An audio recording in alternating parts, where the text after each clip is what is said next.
立法會主席。 The President of the Legislative Council.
質詢。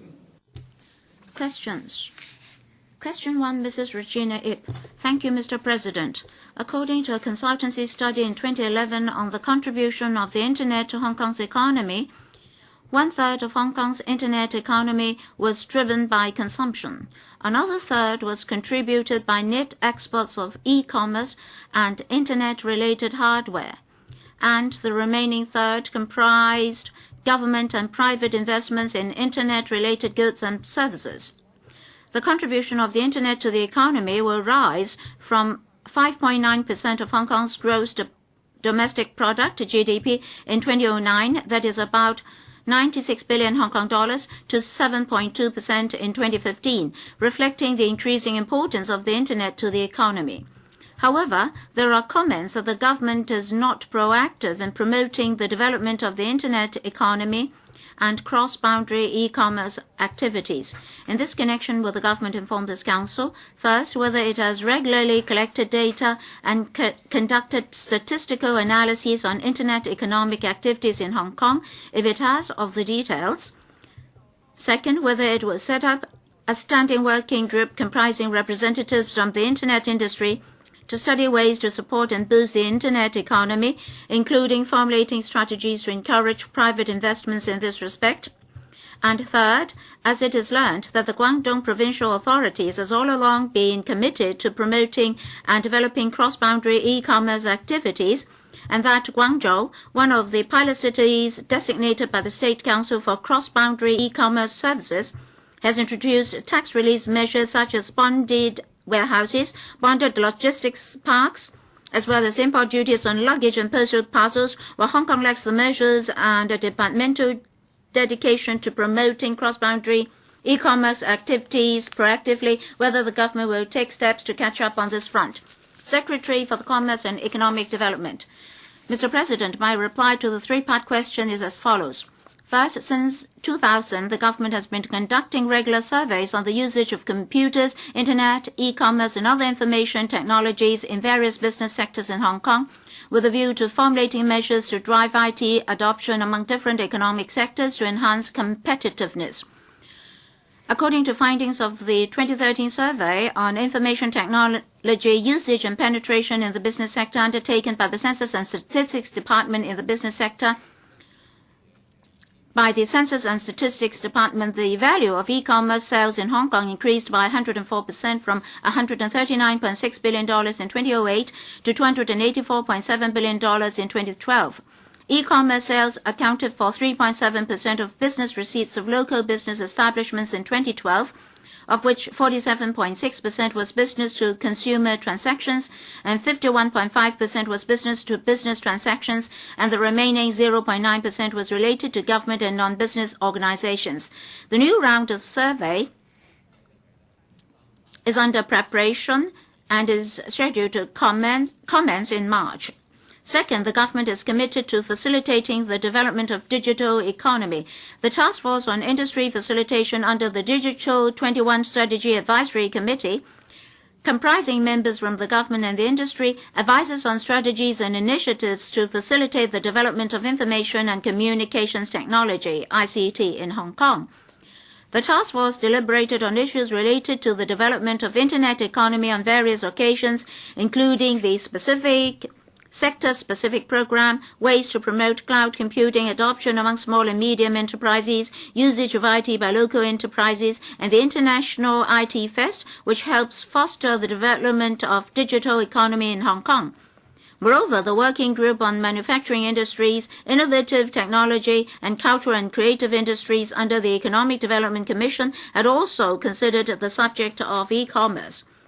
Concerning encouraging private investment in the Internet economy, Hong Kong is a free market and private investments are mainly market-driven, with the government implementing measures to support and facilitate the development of the industry and the market. For instance, in early 2014, the Office of the Government Chief Information Officer, GCIO, launched a one-stop interactive portal, iStartup at Hong Kong, for technology startups and prospective investors, providing them with a networking platform that can facilitate investment matching. Moreover, Cyberport and Hong Kong Science and Technology Parks also arrange opportunities for their startups to meet with investors and pitch their innovative ideas and products in order to acquire funding. On the other hand, Invest Hong Kong also promotes Hong Kong as a regional and global e-commerce service center, introducing Hong Kong's well-developed ICT infrastructure to overseas, mainland, and Taiwanese investors and encouraging them to collaborate with local research and development centers in respect of e-commerce technology and facilities, so as to foster the development of Hong Kong's e-commerce business. Third part of the question. E-commerce is burgeoning in Hong Kong. We ranked third worldwide in the Digital Evolution Index compiled by the Tufts University in 2013, indicating that Hong Kong has a mature digital ecosystem and a competitive e-commerce market. Our internet take-up rate is very high, with mobile penetration rate standing at 237%. Our average peak internet connection speed at 84.6 Mbps is the fastest globally. The robust digital and mobile connectivity of Hong Kong has provided a favorable environment for the development of e-commerce. Hong Kong thrives on free trade. Being a free port, Hong Kong does not levy customs tariff on imports or exports. Given the different economic structures of Hong Kong and Guangzhou, it is inappropriate to compare the fiscal measures of the two places. Hong Kong and Guangdong have been working closely to facilitate cross-boundary e-commerce. Under the Mainland and Hong Kong Closer Economic Partnership Arrangement, CEPA, Hong Kong and Guangdong have jointly implemented mutual recognition for electronic signature certificates. This measure strengthens the security and reliability of cross-boundary electronic transactions, thus promoting the development of secure e-commerce between the two places. Mrs. Regina Ip. According to statistics, in 2013, for the mainland, cross-boundary internet purchases were standing at 70 billion. Mainlanders are very confident in Hong Kong commodities. Therefore, in future, for cross-boundary internet purchases, Hong Kong should play an important role. Our brands are recognized by mainland consumers. We have integrated capacities to serve these consumers, and we can provide payment services for such transactions. Understand that Guangdong Province has already set up a service company to organize the industry to enhance the development of cross-boundary internet transactions and purchases. But then we lack a departmental counterpart to match their efforts. Secretary, just now I mentioned that Hong Kong has very sound internet infrastructure. This is a sound foundation for businesses, e-businesses. I agree with Mrs. Regina Ip that indeed services and attractiveness of our commodities are very much recognized on the mainland. There is this impact of our brand names. On various fronts, we keep in close liaison with our mainland counterparts. In terms of laws, we protect e-transactions and privacy. Besides, legally, we also provide certain protection for these transactions. We encourage our SMEs to make use of these e-networks. The mainland market, particularly the consumption market, e-commerce has very huge potentials. We understand that certain measures have been very popular on the mainland by the TDC. There will be a small procurement zone for direct e-transactions. In this dedicated zone, 5,100 suppliers have registered and participated. We've been able to contact 1.4 million purchasers registered with Hong Kong.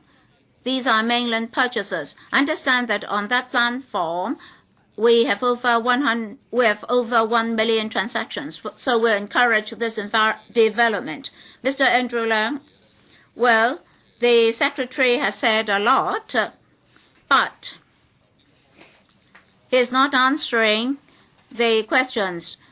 In the last Bachelor's Festival, in just one day, we've got businesses to the tune of over $50 billion. The Secretary said that we have good infrastructure, good internet services, and good laws.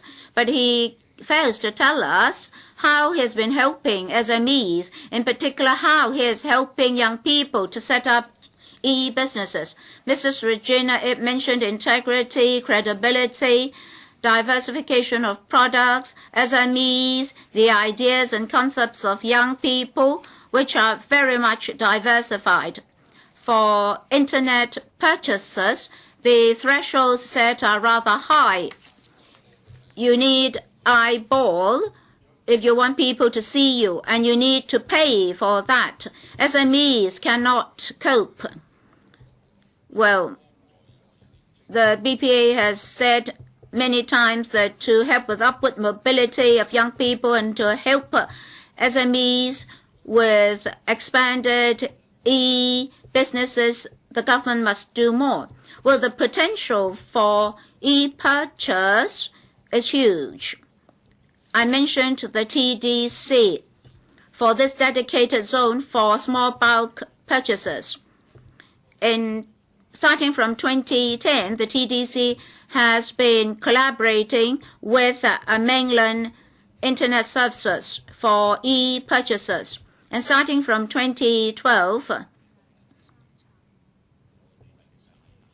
the second largest e-purchase platform on the mainland also started to have collaboration with us.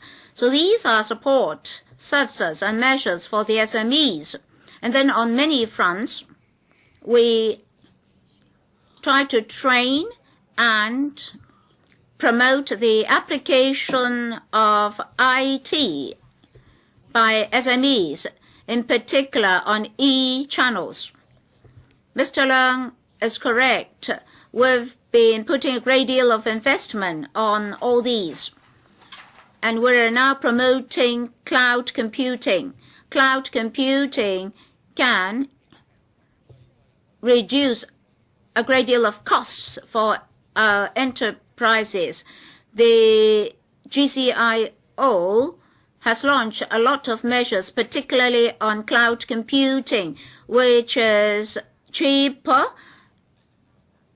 but more effective. So cloud computing should be promoted amongst our SMEs. Mr. Frankie Yik. Thank you, Mr. President. Just now, Mr. Andrew Leung was very polite to the Secretary. I read the Secretary's reply, particularly part 3 of the reply. He's not answering Mrs. Regina Ip's questions. I doubt the knowledge within your bureau on this. Mrs. Regina Ip asked you whether the government has any measures or efforts to assist Hong Kong businessmen to promote collaboration with their Guangzhou counterparts. That is, we should take the strengths on both sides to promote the development of the logistics industry. You told us what the TDC has done. My industry, the logistics industry, told me that the Secretary had not invited them to sit down for a discussion. They're worried.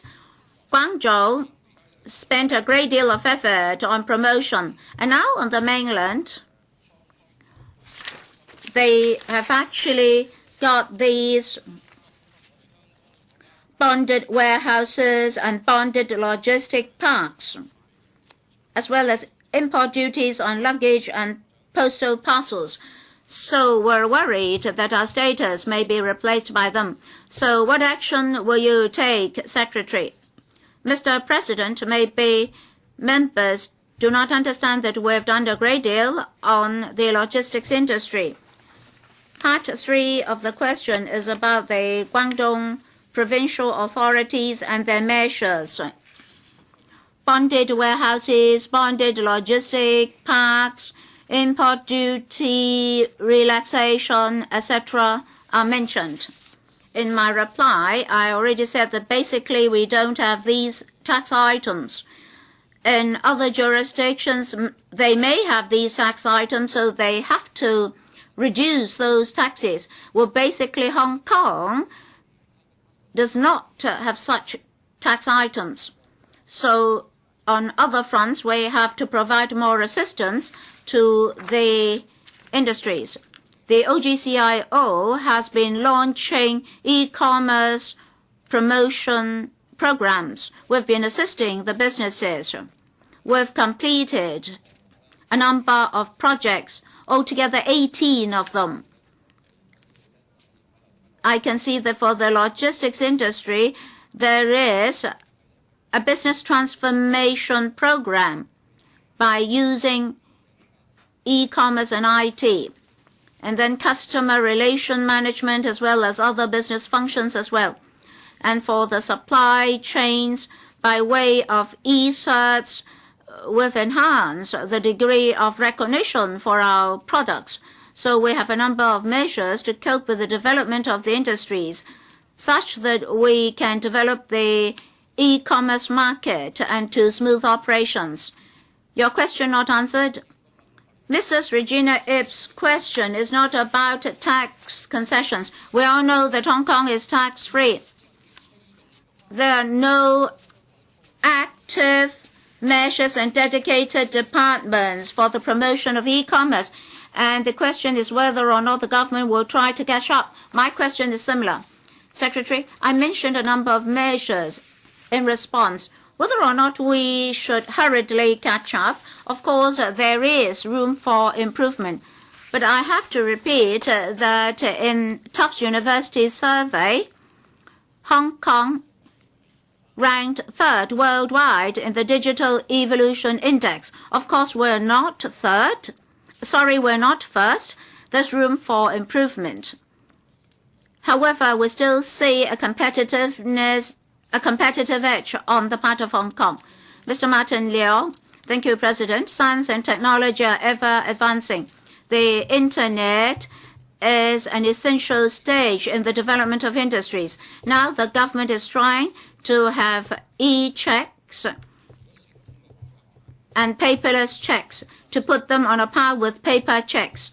If successful in our program, we'll be the first in the world to use e-checks.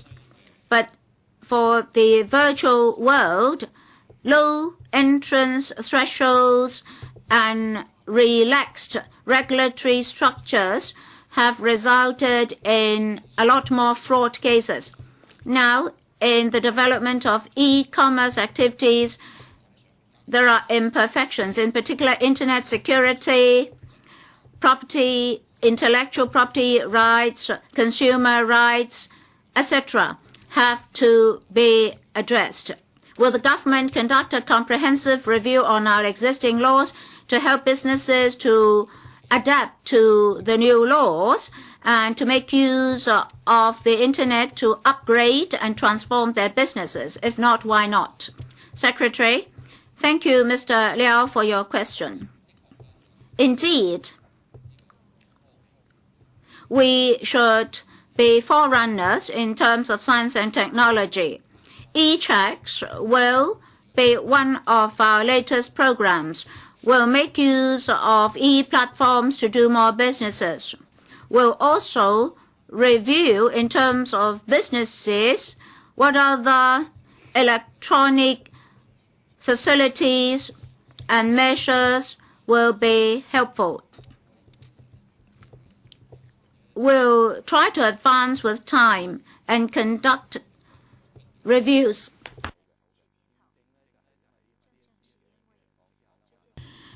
In a timely manner so that we can catch up with science and technology.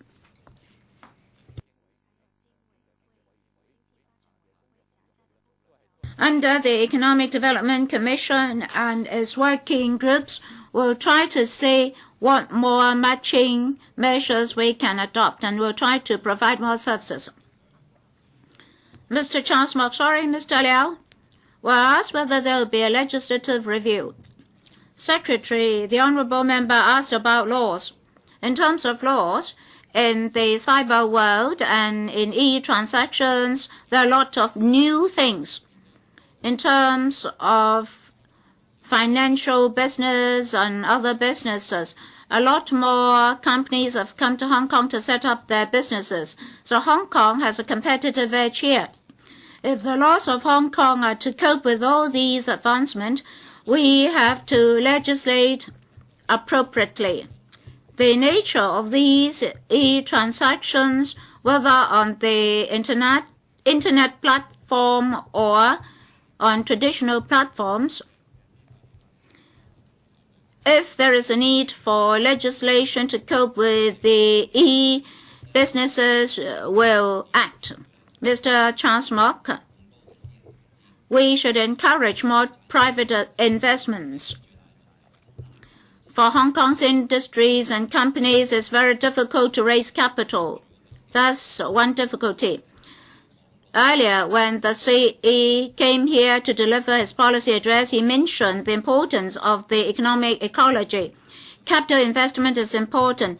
The policy address also mentioned a special fund for young people to set up their businesses, etc., etc. Money is spent, but we still cannot improve the market value of our businesses. Same with startup funds. And on Wednesday, when the policy address was delivered, the State Council announced a 40 billion yuan for a special fund to attract foreign investors to start up their businesses.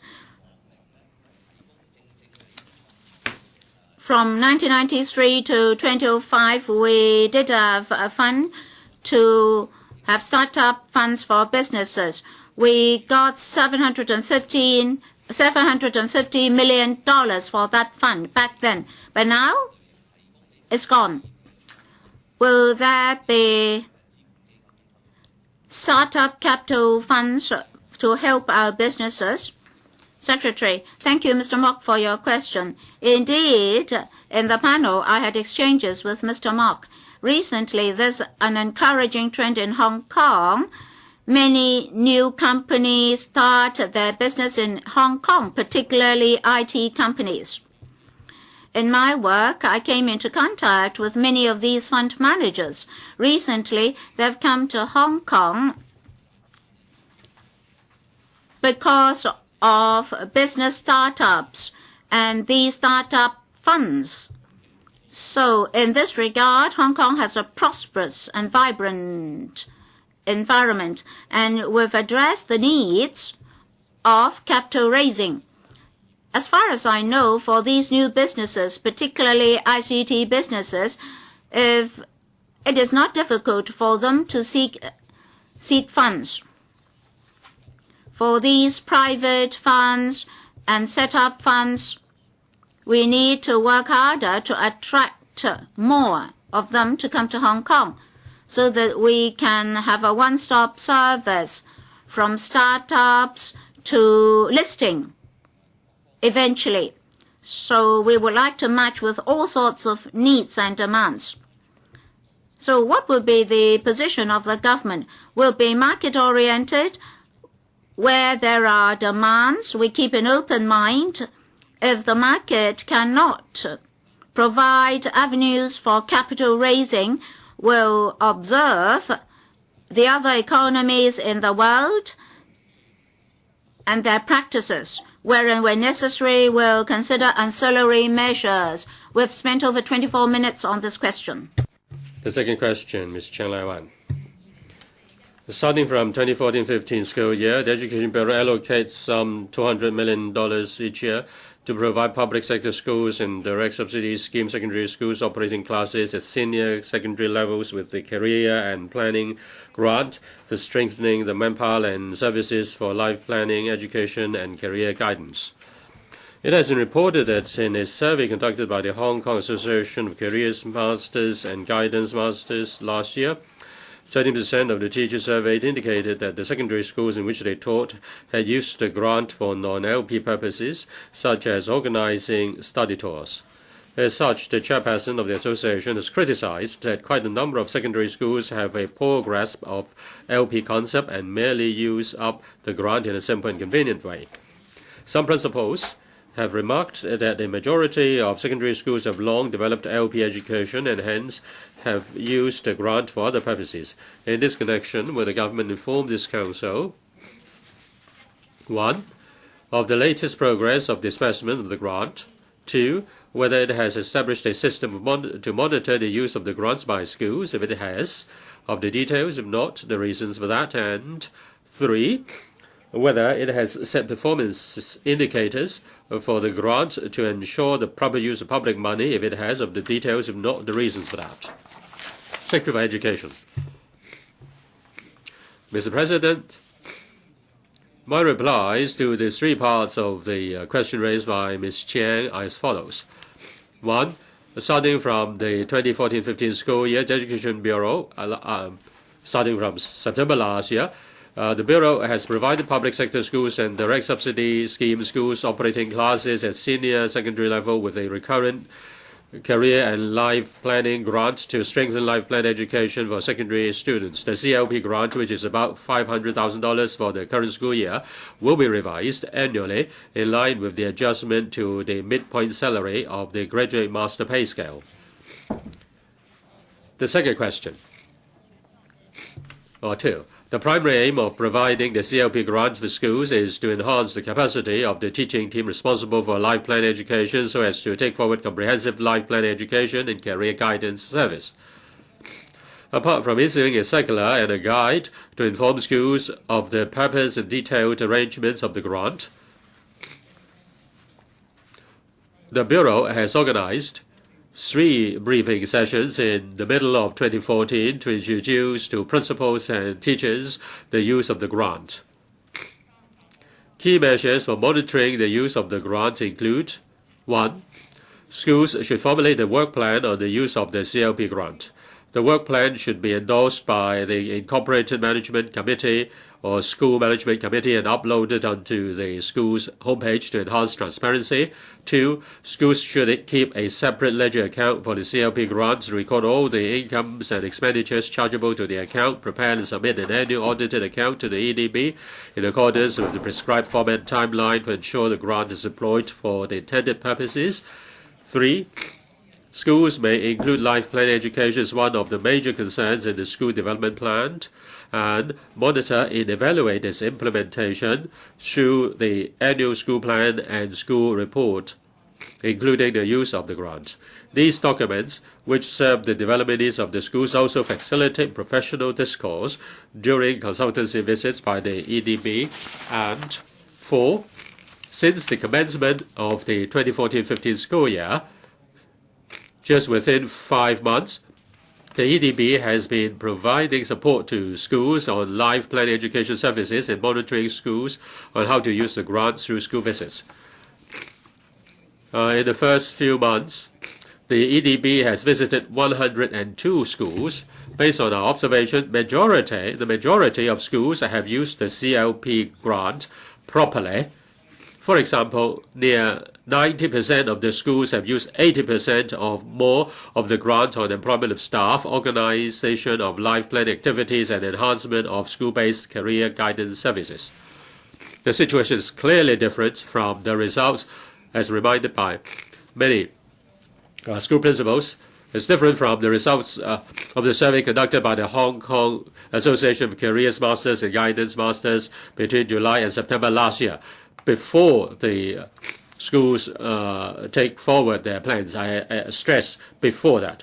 The EDB will continue to provide support for schools and teachers. Should irregularities in using the grant be identified, advice on improvement will be given and follow-up action will be taken given the individual context of the school, and where circumstances allow, schools may use the remaining grant to enrich school-based career guidance services such as financing needy students, participating in career exploration, engaging experts in the business sector and alumni in sharing with students, and organizing different career guidance services to cater for the needs of the students. 3. Life planning is an ongoing and lifelong process for personal fulfillment with different foci at different stages of one's life. At the stage of schooling, life plan education plays a significant role in fostering students' self-understanding, personal planning, goal setting, reflective thinking, and articulation to progression pathways. Effective life plan education and career guidance should be integrated with the school's curriculum, through which students are equipped with the knowledge, skills, and attitude relating to further study, career, and self-management to enable them to make wise choices in accordance with their interests, abilities, and orientations, as well as connecting their career aspirations with whole person development and lifelong learning. Schools in Hong Kong are at different stages of development in implementing life planning education. In this connection, schools are advised to set objectives, formulate strategies, and build a monitoring or evaluation mechanism for continuous development having regard to school-based needs. The Bureau has also provided school personnel with some suggested items that they may look for when evaluating the work plan on life plan education and career guidance. Some of these suggested items include activities programs, facilitate students' understanding of their abilities, interests, as well as career aspiration and formulation of individualized plans, multifarious kinds of career guidance, related programs, activities arranged to suit diversified needs of students. Can school provide different dimensions of career guidance activities?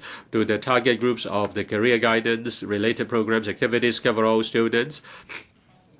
The EDB will continue to enhance support services for schools, including identifying professional development schools to share good practices, increasing the number of teacher training places from 80 to 240 per year, collaborating with business sector, tertiary institutions, and QF Secretariat in organizing talks, thematic seminars, workshops, and visits for principals, teachers, and parents, revamping the career guidance website to provide teachers, students, and parents with more life planning information, and conducting different activities for parents to enhance their understanding about the importance of life planning education.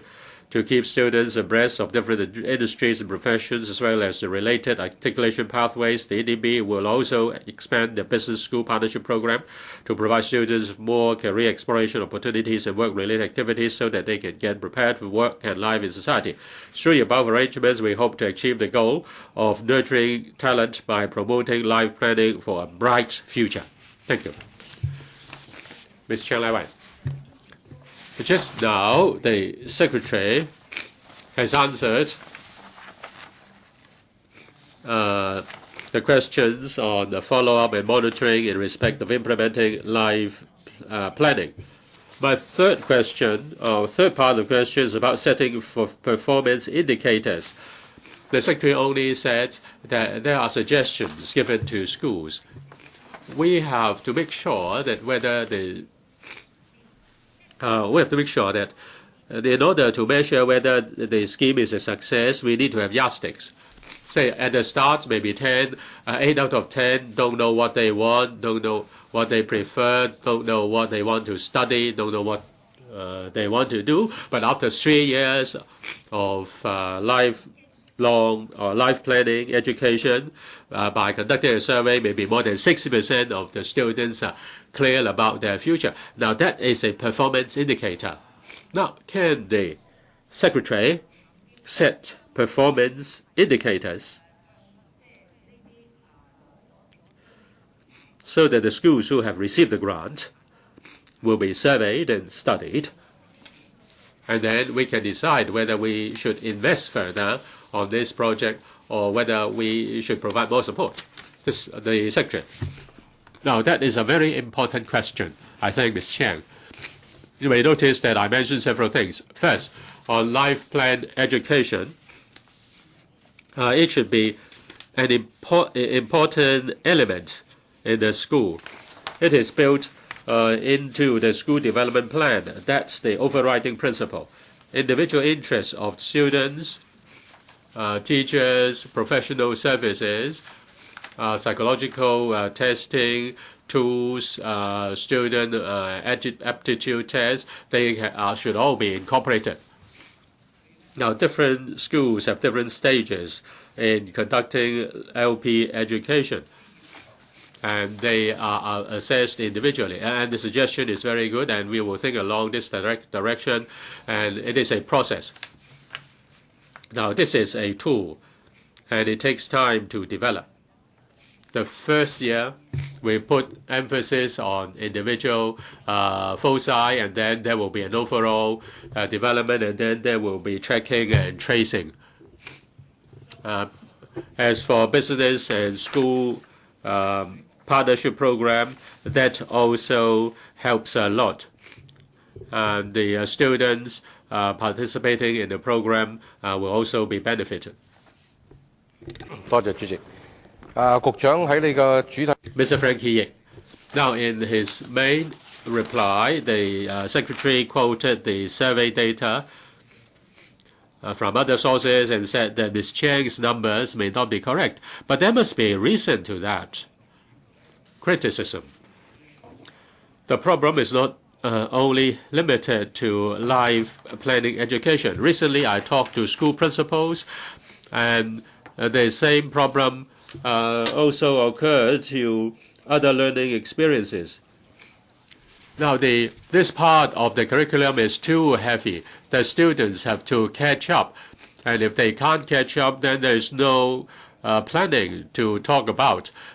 So they are just pressing the students. And then the DSC papers are sent to UK for comparison. And the outcome is that our standards are higher, or more, our papers are more difficult. Is it the reason for that? Why should our curriculum be so difficult so that students don't have enough time to catch up with their studies? The Secretary. Thank you, as President. Thank you, Mr. Yik, for the question. That is very important. In the second phase of curriculum development, we are conducting a review. In the first phase, we look at the pressure of the curriculum. We look at the pressure on the students, and that is school-based adjustment. That is part of the assessment. I also want to mention that we have to be student-oriented as far as any subject is concerned. As for comparative studies being conducted in the UK, other countries, some of the countries may consider that their standards are too lax and they have to make adjustments themselves. We don't need to be very difficult, but we need a suitable standard. We need to be up to international standard. That's our positioning. Mr. Ma Kwok.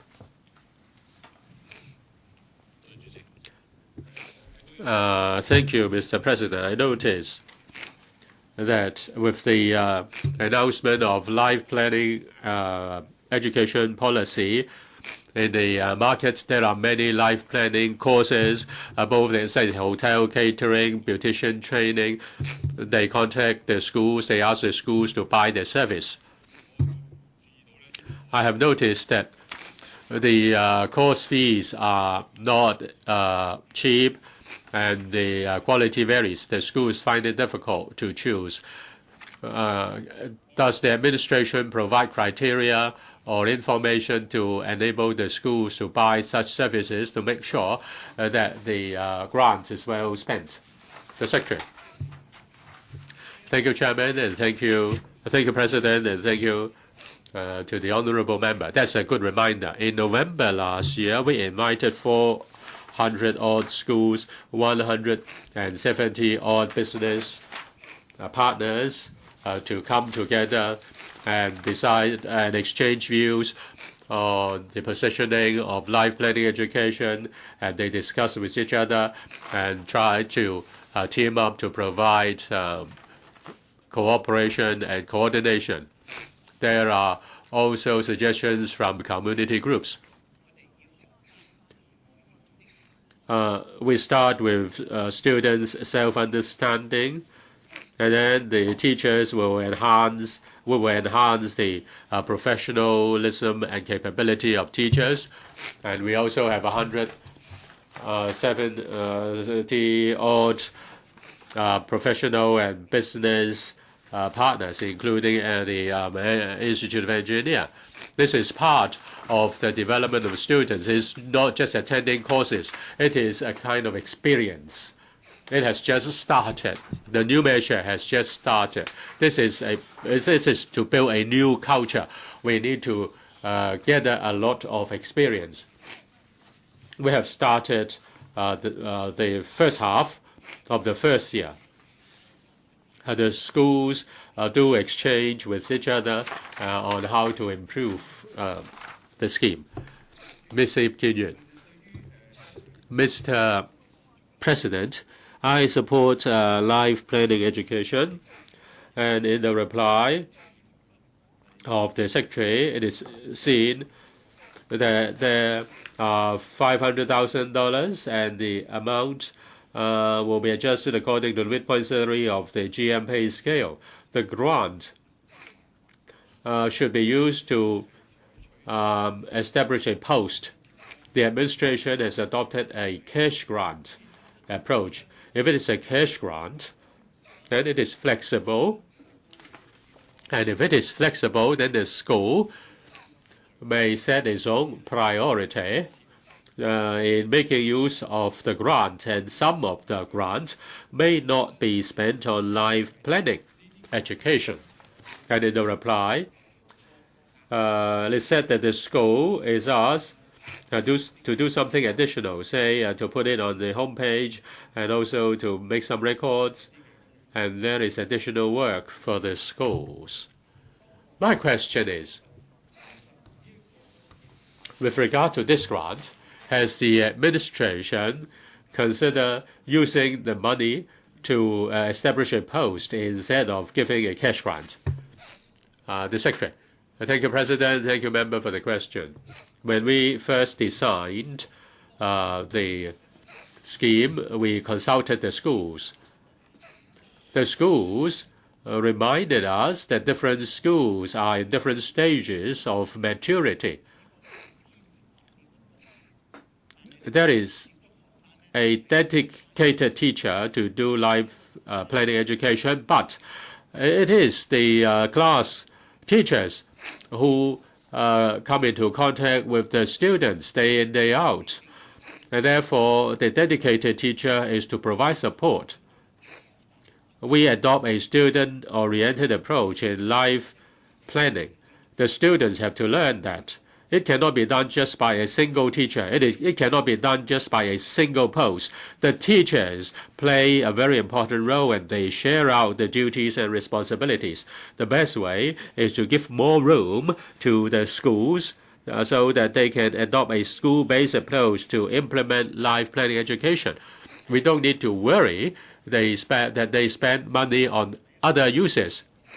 There should be a separate ledger account for the CLP grant. It cannot be spent on other places. Ms. Helena Wong.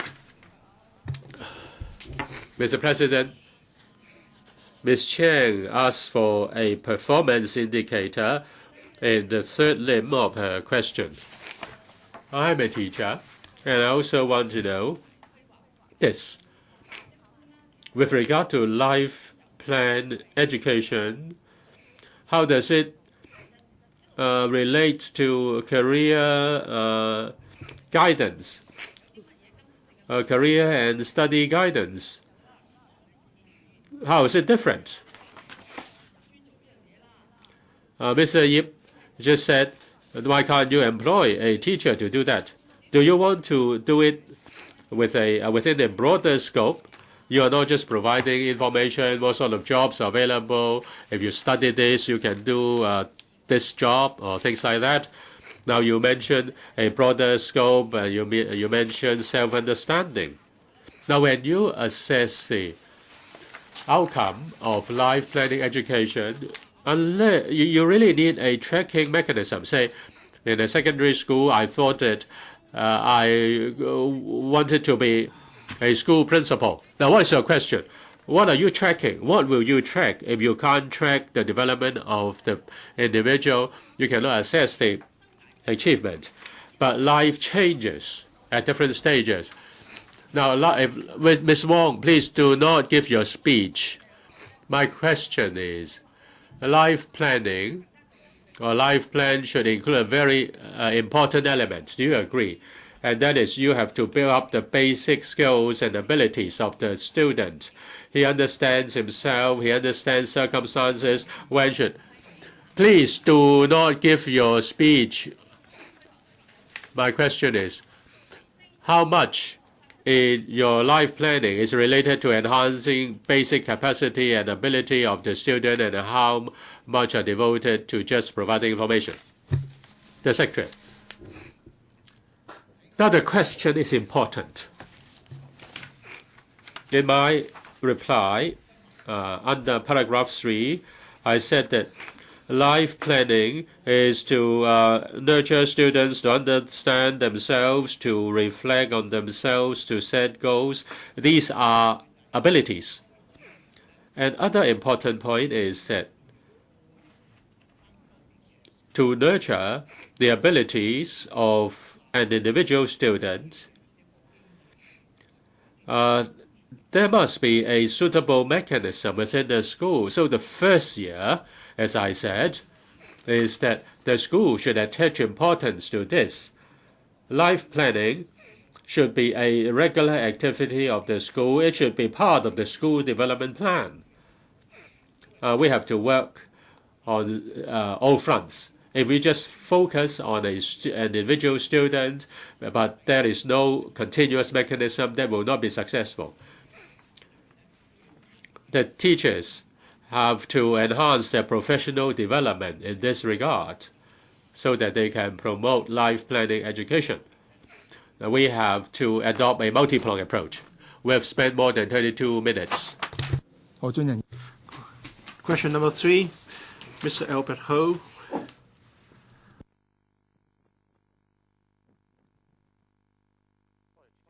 Thank you, President. Recently, a retired government official was convicted of misconduct in public office and sentenced to imprisonment for concealing the acceptance of advantages and loans offered by other persons while in service.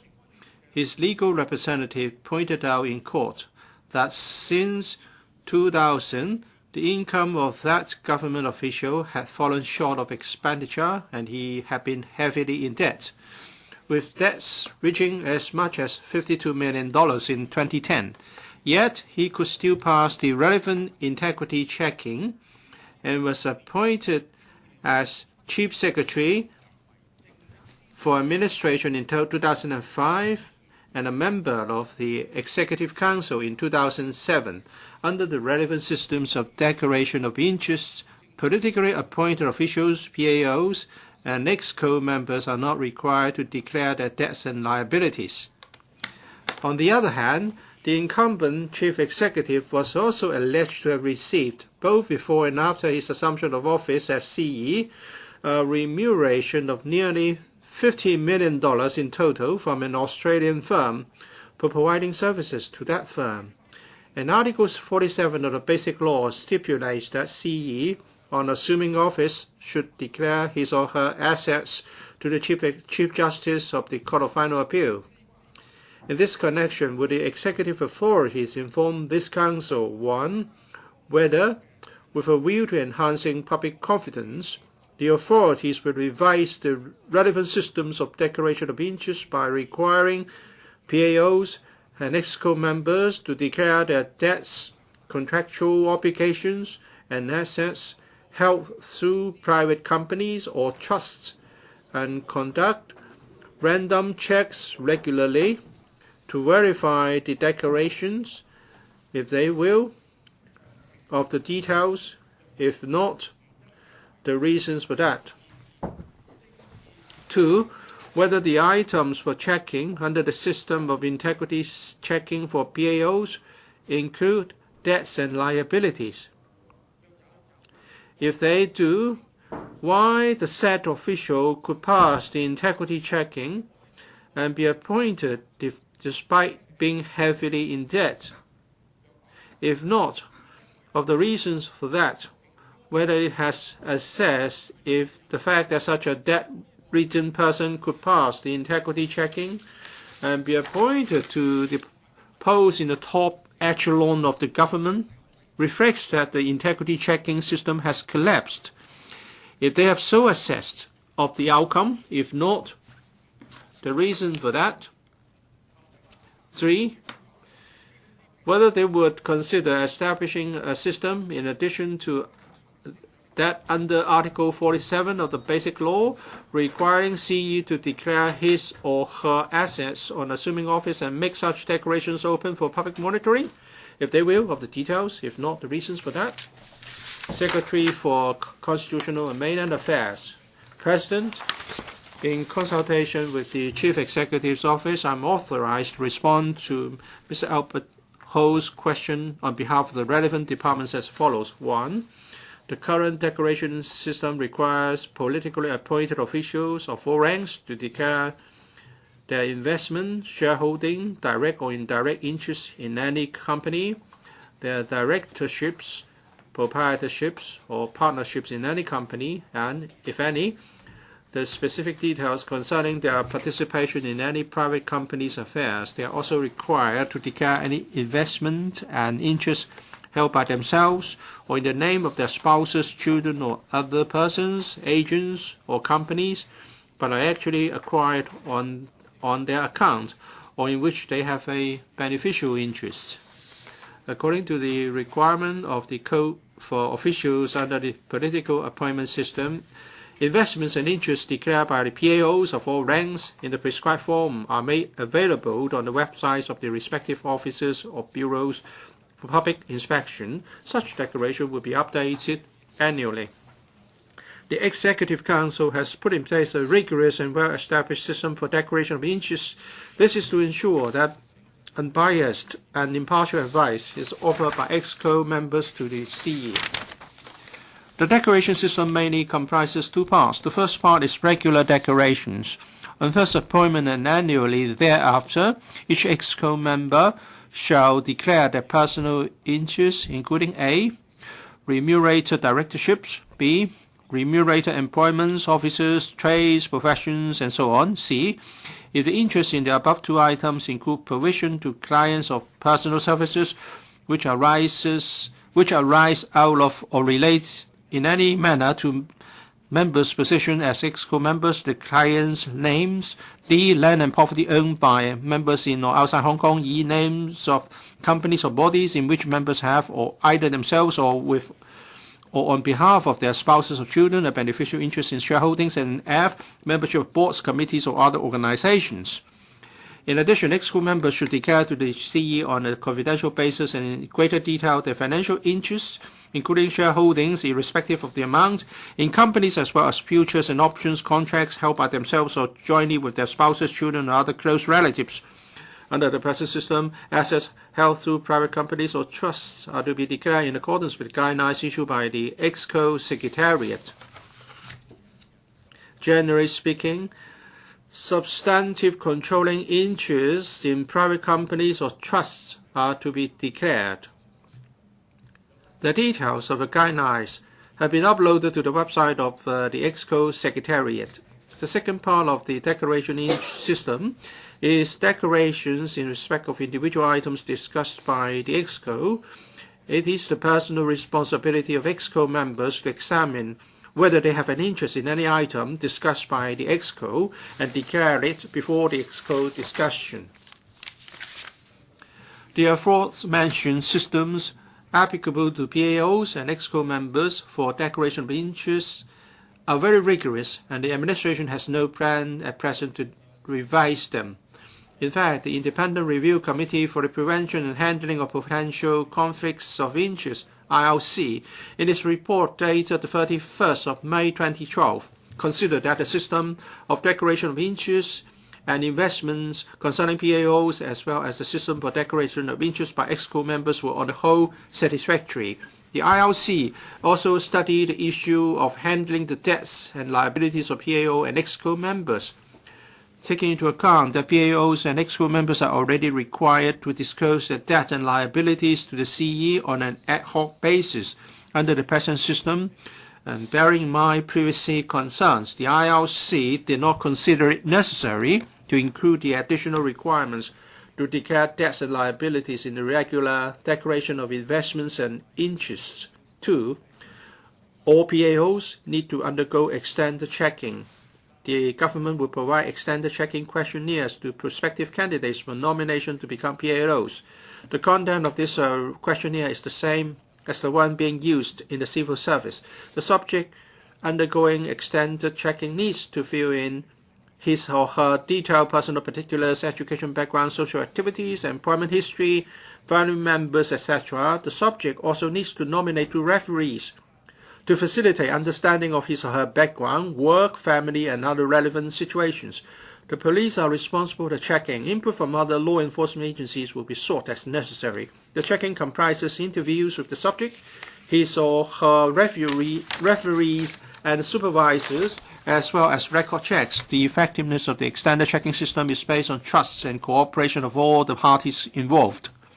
It is therefore essential to uphold strict confidentiality of the stipulated arrangement or case content or the relevant detailed information of the checking system. 3. Article 47 of Basic Law stipulates that the CE on assuming office shall declare his or her access to the Chief Justice of the Court of Final Appeal of the Hong Kong Special Administrative Region, and that this declaration should be put on record.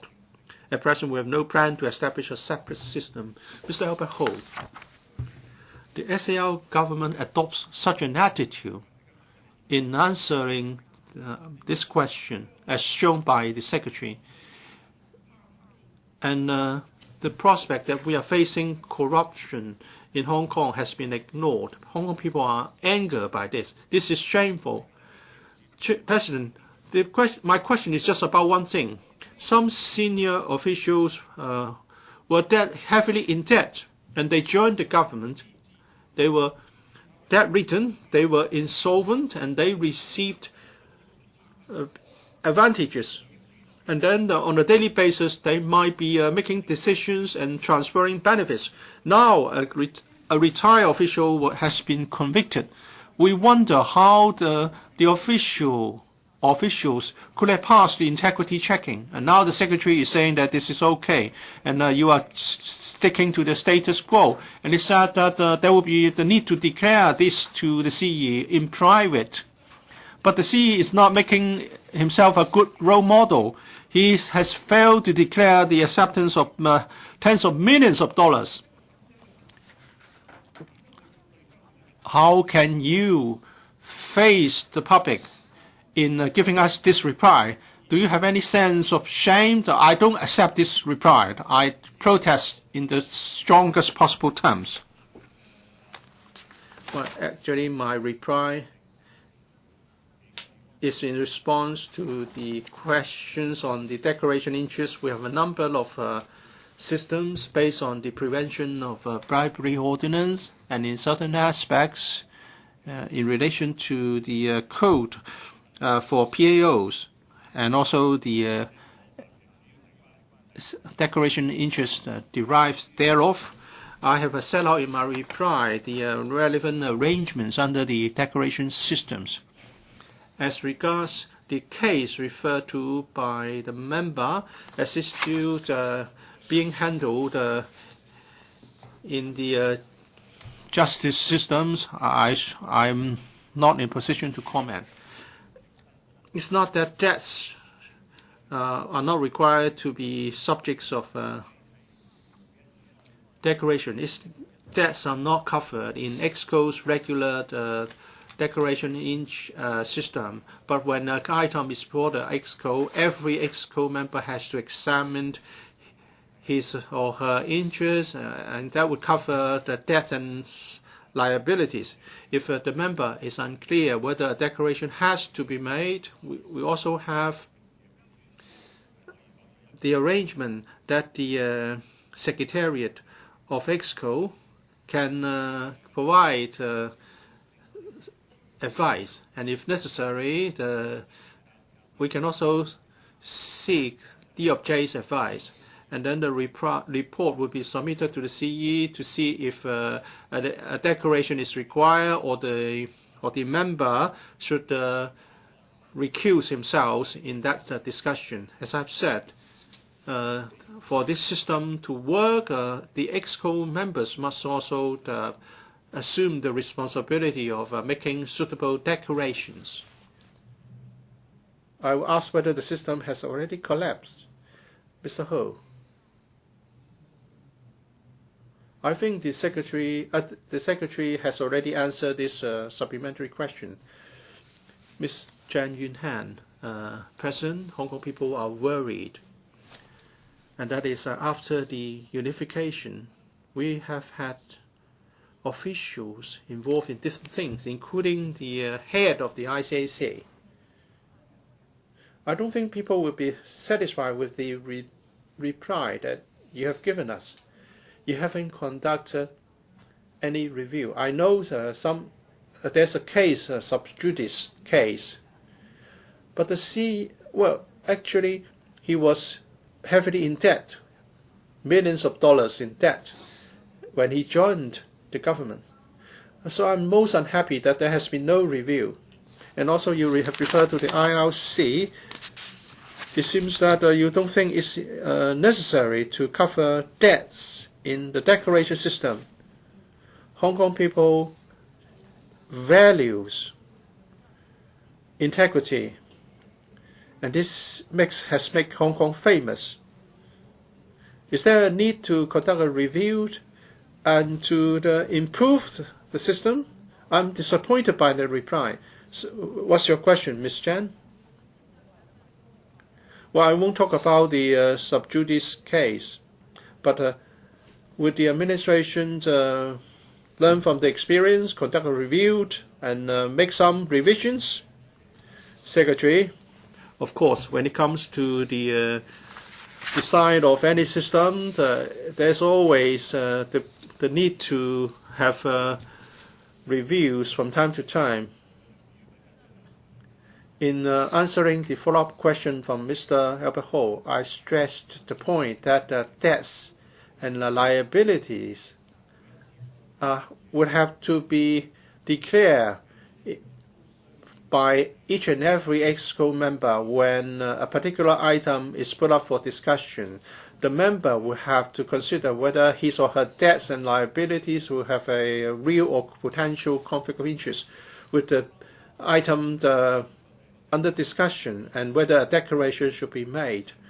But of course, under this system, if the ad hoc declaration is not made by the EXCO member, the member will be liable both politically and legally.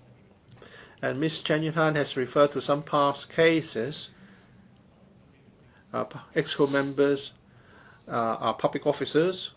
They are covered by the offense of misconduct in public office and also in the POBO.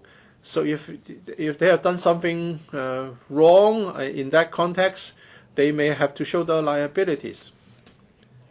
So I believe the current system is able to balance the conflicting interests.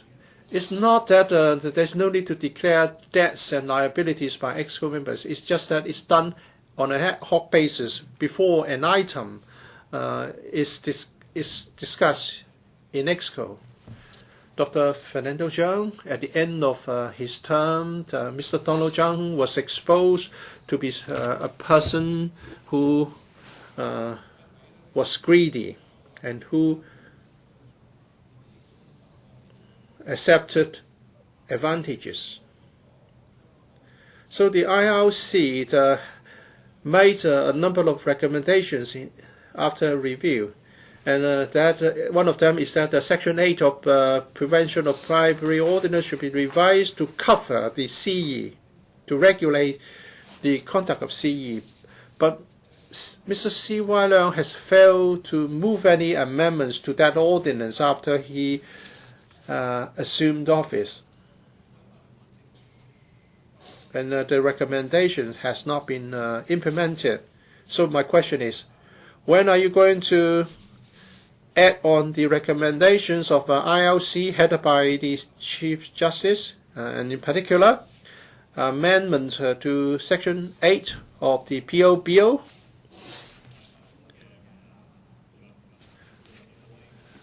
the ILC, headed by the then Chief Justice, made dozens of recommendations. We have implemented more than half of them. Mr. Albert Ho, Dr. Fernando Cheung was particularly interested in how we should extend the coverage or the applicability of Section 8 of POPO. The DOJ and EXCO have been following up the matter, but it's a matter that has serious constitutional implications because the CE is the head of the SAR government, and whether we are considering whether the amendments will have other constitutional implications. We are examining the recommendation closely, and after we have completed our work, we'll come back to this council to consult members. Dr. Fernando Cheung, I want a timetable. I asked him when this is going to be done. Well, I believe the Secretary has already said that the government is handling the matter. Mr. James Tin, President, as an EXCO member, well, I can say that in the past, senior government officials and EXCO members thought that they would have to declare their assets, their businesses in terms of the declaration of interest. We're talking about financial interest, and there was no mention of assets. The Secretary is saying that before an item is discussed in the EXCO members will have to declare whether a declaration should be made in respect of the item. Should that be covered by the general declaration system? Because if he or she is heavily in debt, that would affect his attitude or mentality. No one would trust the member in making the right decision. In view of the recent court case, would the Secretary reconsider whether there is the need to cover the debts in the general declaration system? Secretary, with regard to the suggestions from Mr. James Tin and also from other people in the community, of course we are going to consider the suggestions seriously. At present, in the definition of interest or advantage in the POPO, loans are covered. So loans are already covered under the POPO. Second, in the declaration system for EXCO, and Mr. Tin was a member, the declaration is made in respect of individual EXCO discussion items. As regards whether this should be covered, this should be part of the general declaration system. We'll take this back and see how we should handle the system in the future. Mr. Ho, the current system is failing to prevent corruption. If a police officer takes out a loan, his promotion prospects will be affected. The Secretary for Security have to announce the number of such cases annually. But very strangely, EXCO members and senior government officials are not required to declare their debts. Now the system is headed by the CE. There may be directors of bureaus who are hiding his interests through an overseas registered company. And what he requires to do is to declare his interest to CE. But the CE has also accepted money from an overseas company.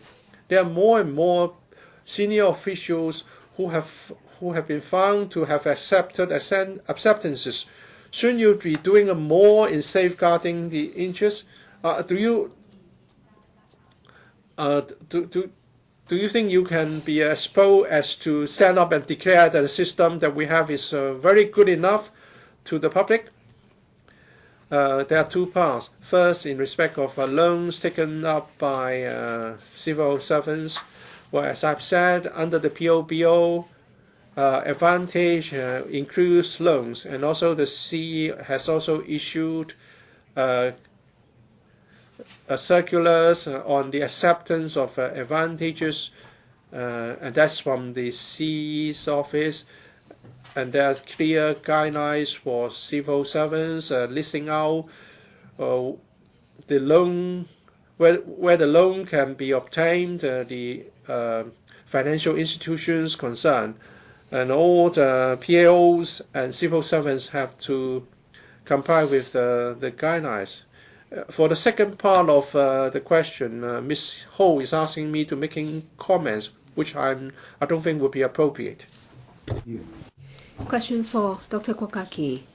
Mr. President, on the 6th of this month, the government published a report on the recent community and political situation in Hong Kong, the report for sure. Paragraph 1.10 of the report mentions that the government decides to submit outside the five-step process of constitutional development the report to the Hong Kong and Macau Affairs Office, Hong Kong MAO, or of the State Council, to reflect objectively and truthfully events related to constitutional developments from the 31st of August to 15th of December last year, and the opinions and aspirations expressed by different sectors of the community.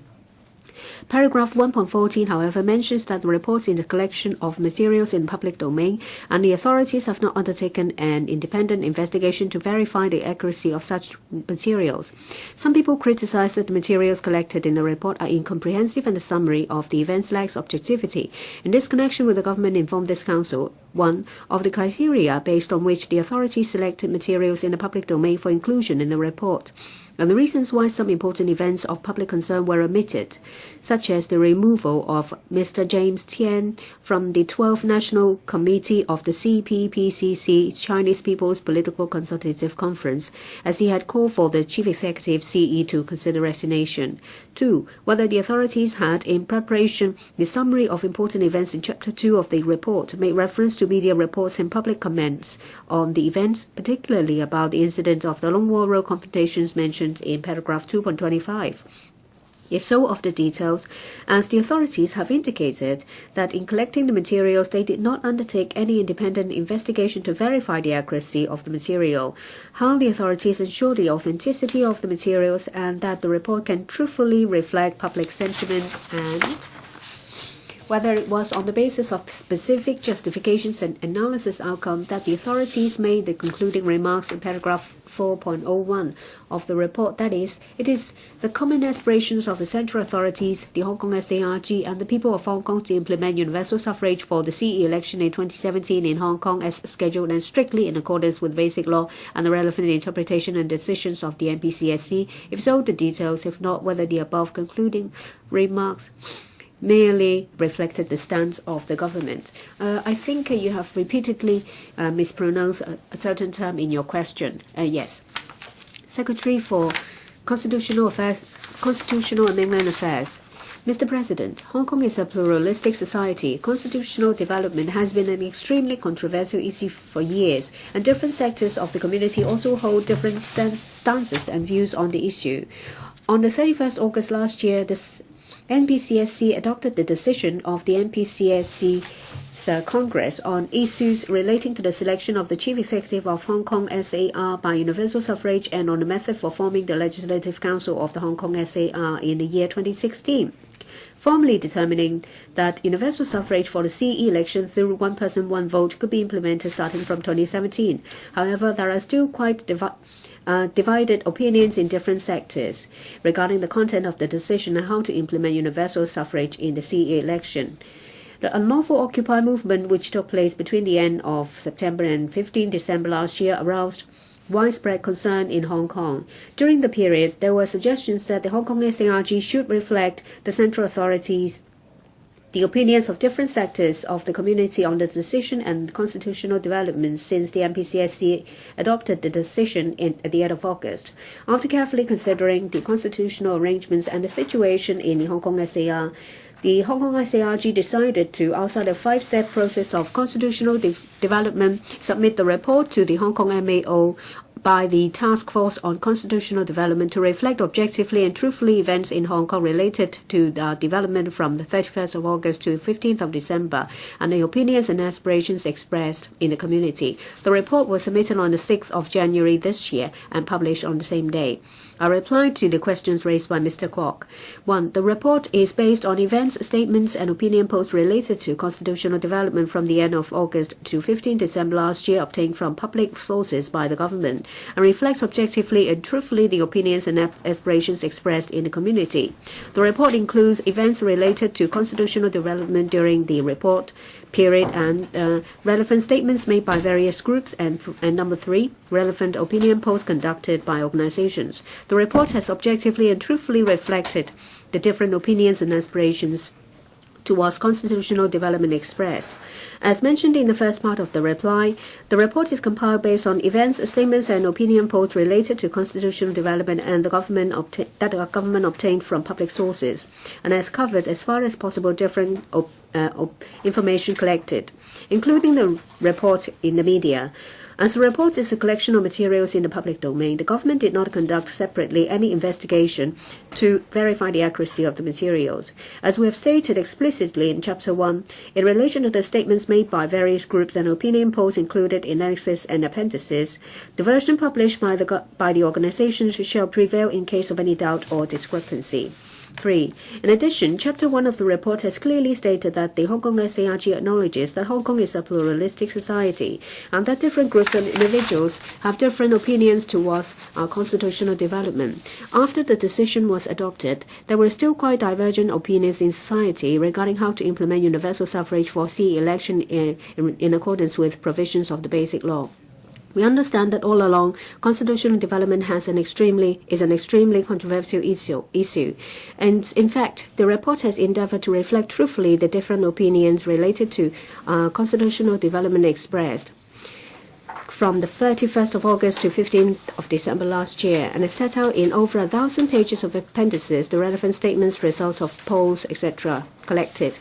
The information has been uploaded to the website for public inspection. From the information set out, we can see that the issue of constitutional development remains controversial and opinions remain divergent. The situation up till now remains the same.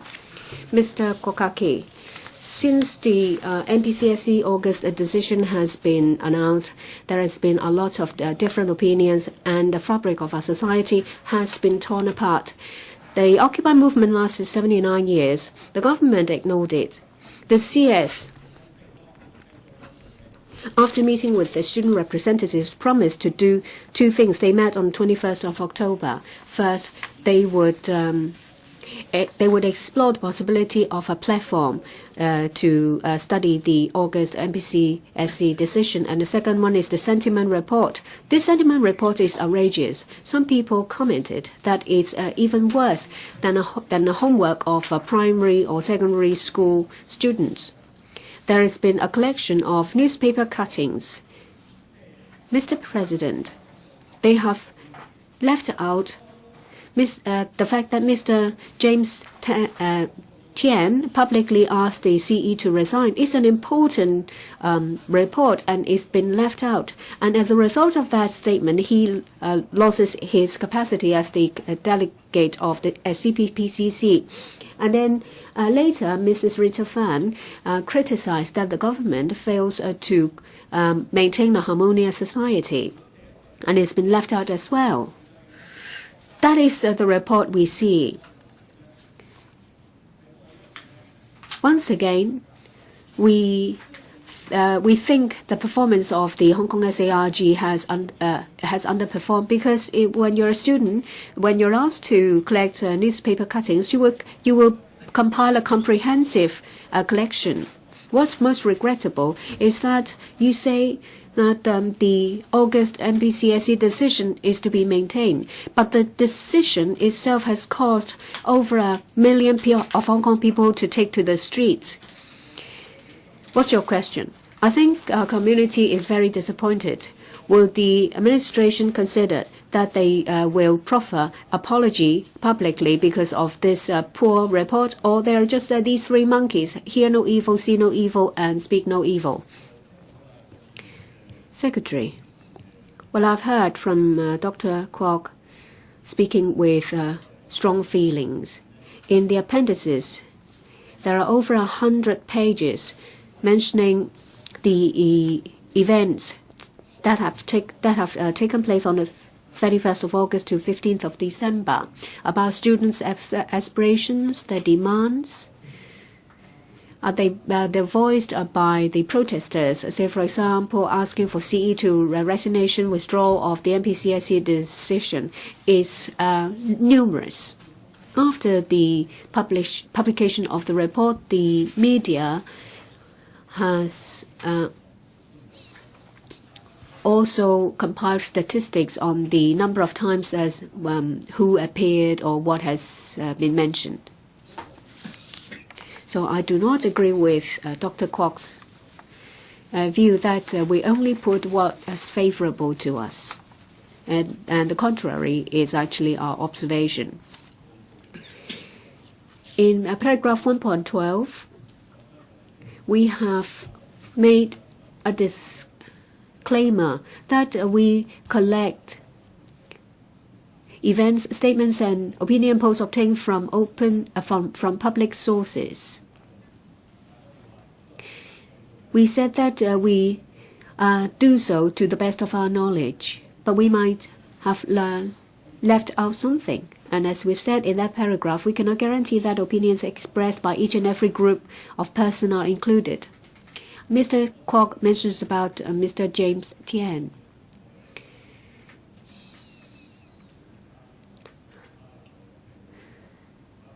Mr.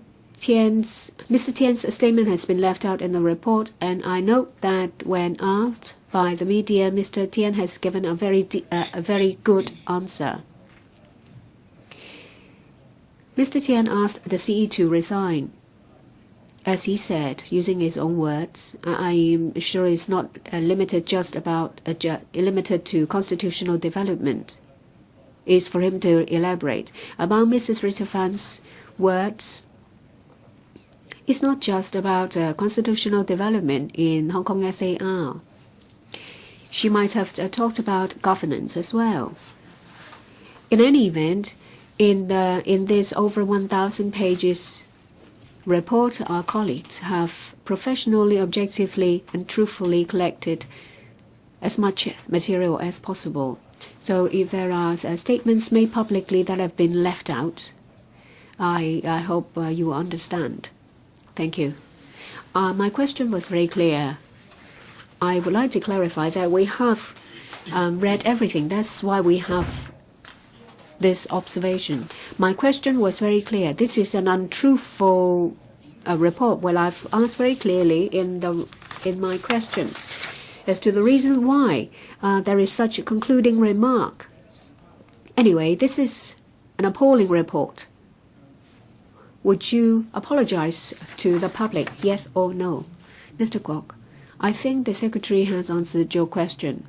You said that the report was poorly written and is disagreed by the Secretary, so your question has been answered. Mr. Chan Han-pan, apart from the report, in the dialogue with the Hong Kong FS Federation of Students, it was mentioned that a multi-party platform would be set up to discuss constitutional reform, and there are different voices urging society and the government to forge consensus. In relation to this platform, what's their idea? What's the progress so far?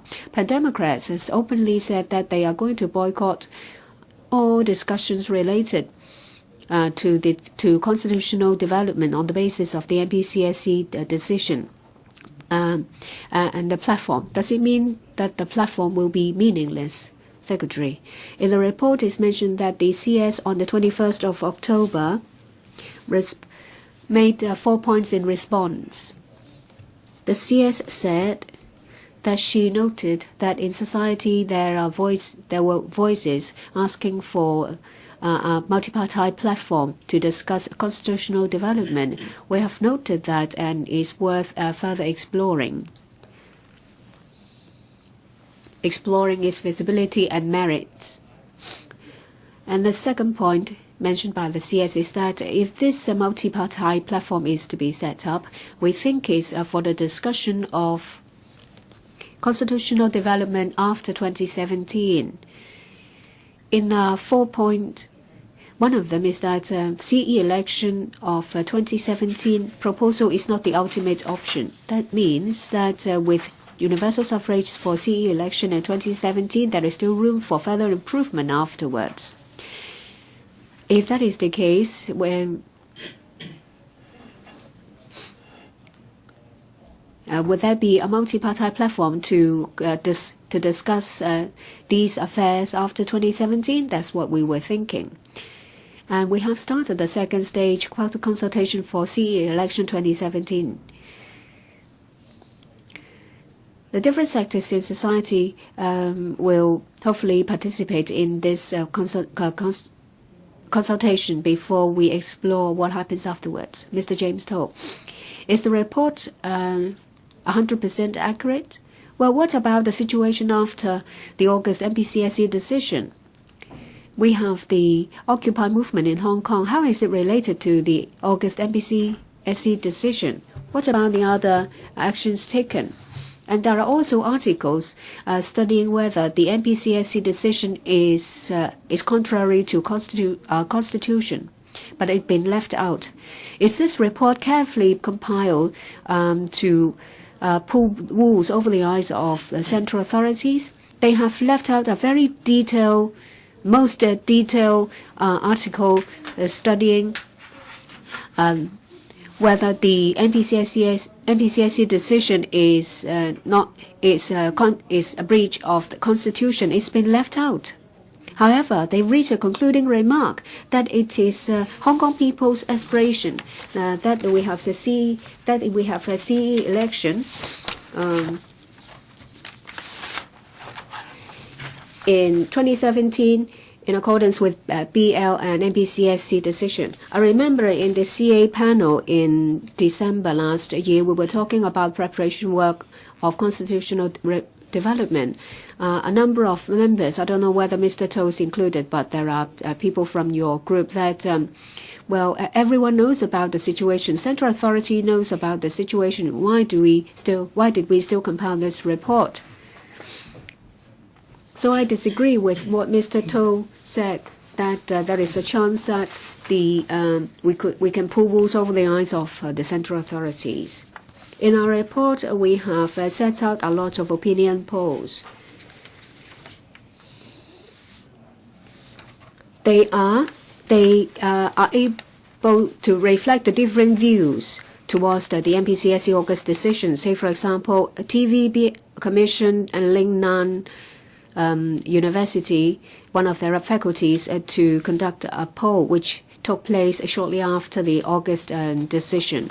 And it was shown that 33.8% of the respondents accept the decision, 35.4% of them rejected it.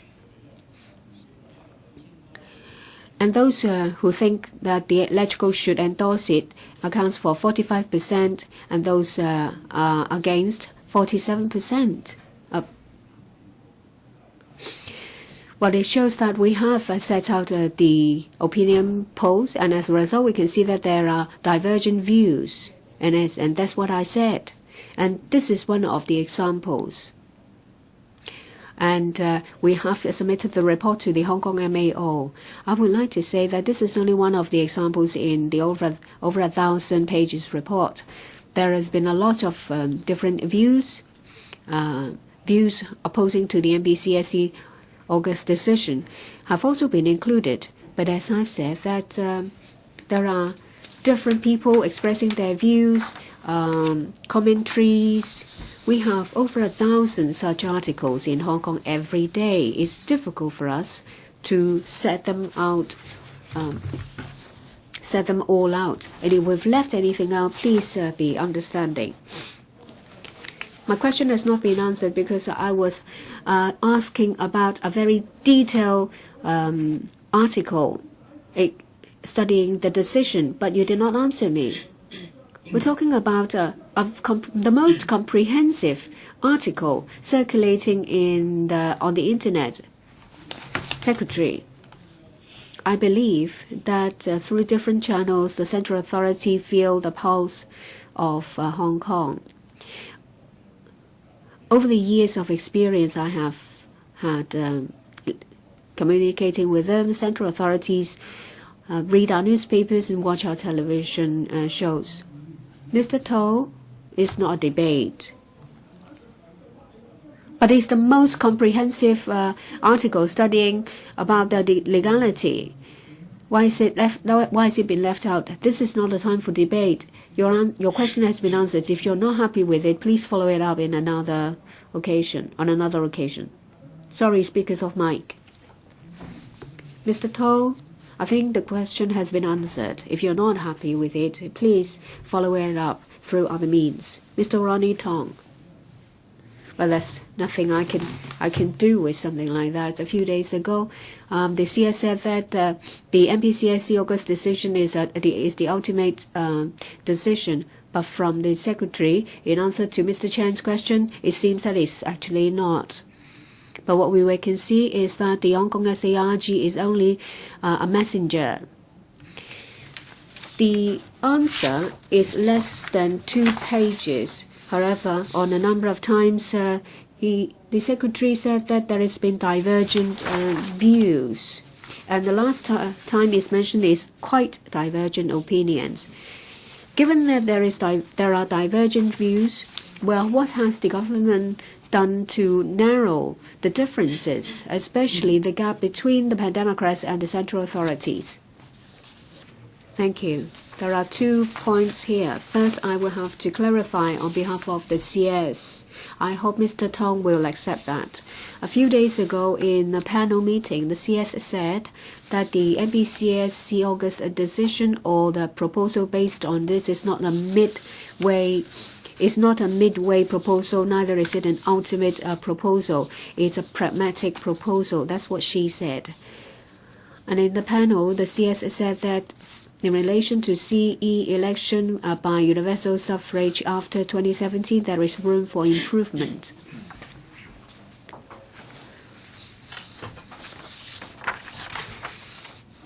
Any Hong Kong person, including officials, realize that in relation to implementing universal suffrage in accordance with the Basic Law, there has been divergent views.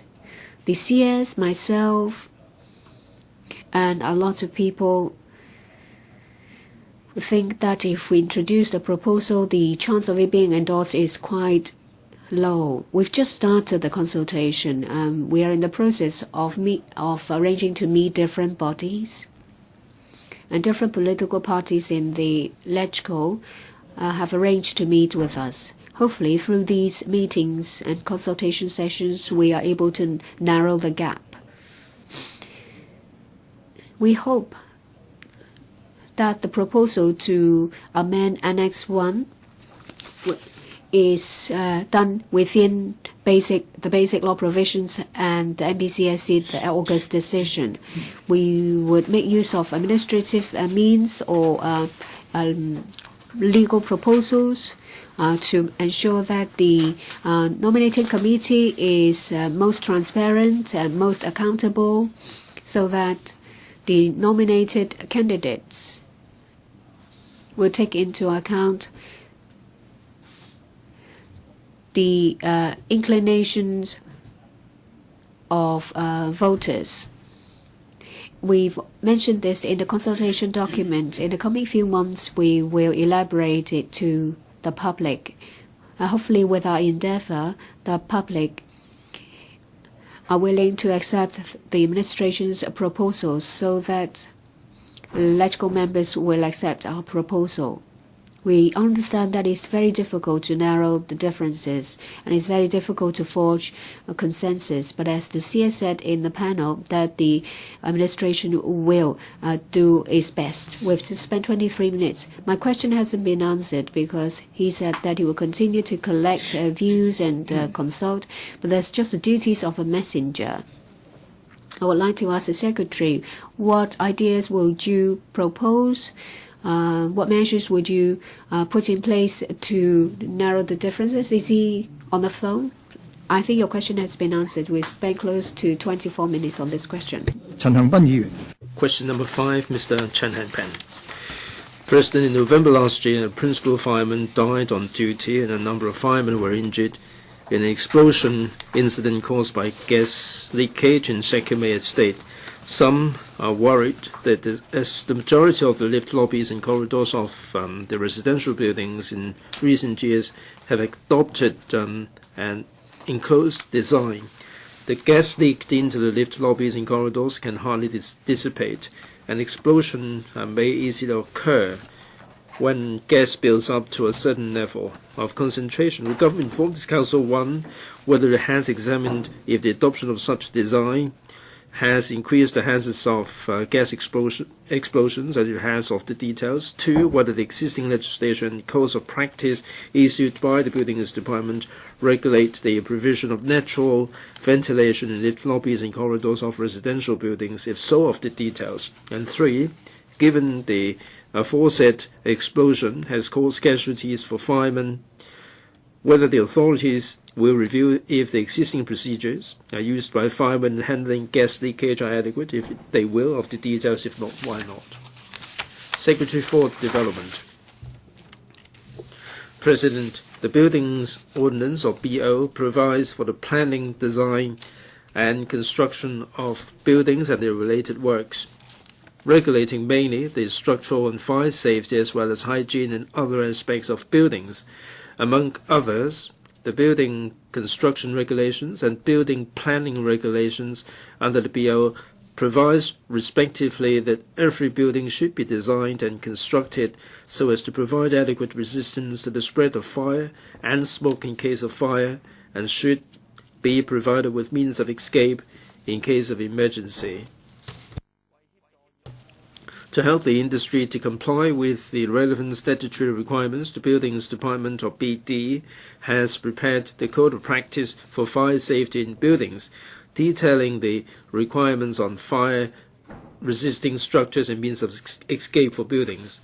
One of the major objectives of the relevant provision is to prevent or slow down the spread of fire and smoke to the means of escape or other floors in order to avoid posing danger to evacuees and firemen. The question by Mr. Chen touches on different policy areas, and our consolidated reply to the 3 parts of the question is as follows. A. As mentioned above, the BO regulates mainly the structural and fire safety as well as hygiene and other aspects of buildings having regard to the situation of Hong Kong. On the specific requirements of fire safety, the BD focused on the fire-resisting ability and safety of the means of escape in formulating the relevant requirements in accordance with building construction regulations and the building planning regulations. The BD has not assessed the risk of gas explosion in residential buildings when formulating the relevant requirements. B. The building planning regulations set out the standards for natural ventilation and windows in rooms used for habitation or as kitchens or toilets to ensure proper air circulation. According to the above Code of Practice for Fire Safety in Buildings, whether there can be windows for natural ventilation in a lift lobby or a common corridor depends on factors such as the design of means of escape and if there are adjacent buildings. When the lift lobby and common corridor of a building serve as a protected lobby for the separation of exit staircases and floors, or when there are buildings adjacent to the lobby or corridor, such area must maintain adequate fire resistance period, i.e., to be capable of resisting the action of fire in a specified period of time, and there cannot be windows for natural ventilation. In order to prevent the spread of fire and smoke to the exit staircase, in the case of fire, which may pose danger to evacuees and firemen. However, the BD, the Lands Department, and the Planning Department co-issued the Joint Practice Note, or JPN, number 1, in February 2001 to exempt green features meeting relevant conditions from the calculation of gross floor area, or GFA, and or site coverage, so as to encourage developers to incorporate green features, such as widened common corridors in private residential buildings for enhancement of environmental effect. According to the JPN, for widened common corridors in residential buildings, they will only be exempted from calculation of CFA if windows are installed there for the purpose of natural ventilation. C. According to the Security Bureau, the Fire Services Department, or FSD, has set up a dedicated investigation team to probe into the gas explosion at Shek Kip Mei Estate on 22nd of November 2014. The team would examine, among others, the existing operational guidelines for handling gas leakage incidents and the relevant protective equipment. The FSD has invited the Government Laboratory and the Gas Standards Office of the EMSD to assist in the investigation. The team has yet completed its investigation at the moment. If the investigation report shows room for improvement in existing guidelines or protective equipment, FSD will follow up under the established mechanism. Mr. Chen. President, there are some studies that show that the enclosed design means that if the fire door is not properly closed, then the whole staircases will be filled with smoke. In some tenement buildings, the rubbish bins will be put on the staircases, and the windows are shut really tight, and it is stinking really badly in summertime. Now, if there is a concentration of gas, it would pose some safety hazards. The Buildings Department does not conduct any hazard assessment regarding gas hazards. Will the Secretary conduct a review on these inadequacies? Secretary for Development. President, as I said in my principal reply, the enclosed design has to do with the fire element. We have to make sure that there will be safety in the case of fire escape. Now, Mr. Chen mentioned the gas explosion. When the code of practice was formulated, there was no consideration of that, and it is really rare for these kind of incidents to happen. As I said, in the light of the investigation report, we will have regard to the findings and take follow-up action. Dr. Priscilla Leung. President, it is pretty dangerous to be a fireman. After the explosion, I've been to the Shek Kip Mei estate myself, and the residents are really grateful to the fireman who lost his life. Now, they are concerned about the recurrence of similar incidents in the future. The residents would like me to put this to the Secretary. I'm not sure whether you can give us a reply. Now, after the fireman lost his life, the spouses will have to move out of their quarters. Now, in this incident, there are a number of firemen who are injured, and the principal fireman lost his life. They are concerned about the arrangement for their surviving spouses and the family members. Secretary for Security. Thanks very much, President. And thank you, Dr. Priscilla Leung, for showing concern for our frontline staff. Now, there was a gallant principal fireman who lost his life, and I'm sure that the whole of Hong Kong would feel really bad about it. Our heart goes out to the family members. We have an established arrangement for this kind of situation. We offer suitable compensation, and there are indeed kind people who have made donation to the family members. As far as the department is concerned, the welfare officers will make every effort to help the surviving spouse to deal with the aftermath, the funeral and so on.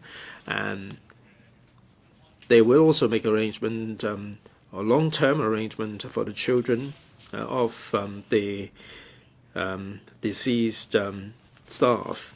And I can ask Dr. Leung to rest assured that from the moment the incident occurred, the welfare officers of the Fire Services Department have been following up on the matter closely, and they have dealt with the issues properly. Even for the injured colleagues, we do have a whole string of arrangements to make sure that they get the best possible medical treatment, and also during their sick leave, they will be given proper care.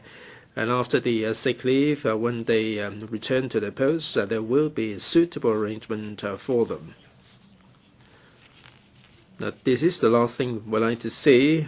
We don't really want to see firemen losing their lives or getting injured in the line of duty.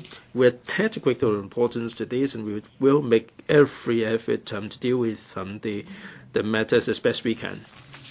Dr. Leung, President, my question is very specific. The surviving spouse, will they be allowed to continue to live in the quarters? We are very concerned about it. Secretary? Yes, the surviving spouses, they can stay in the quarters for some time until such time as alternative arrangement has been made for them in terms of accommodation. We do have alternative arrangement made for them. There is no question of the situation referred to by Dr. Leung. Please rest assured. Mr. K.K. Fong. Yes, President. I'd like to extend my heartfelt sympathy to the family members of the injured and deceased firemen. Now, in this incident, there were 800 units in these blocks. Now we have something like 2,000 or so people in these households. The residents were really at a loss as to what to do during the gas explosion. There were some residents who were aware of the need to evacuate. Some are not. Some evacuated, some didn't. Some could leave, some couldn't leave. Now those who couldn't leave were the senior citizens and the disabled. Now, in the evacuation plan, does the department have any specific arrangement to make sure that the residents affected by the incident would be evacuated properly? Secretary for Security. President, now on the scene, the Fire Services Department has established evacuation plans. Of course, it will depend on the actual situation on the ground. Now, when they receive report about gas leakage, they would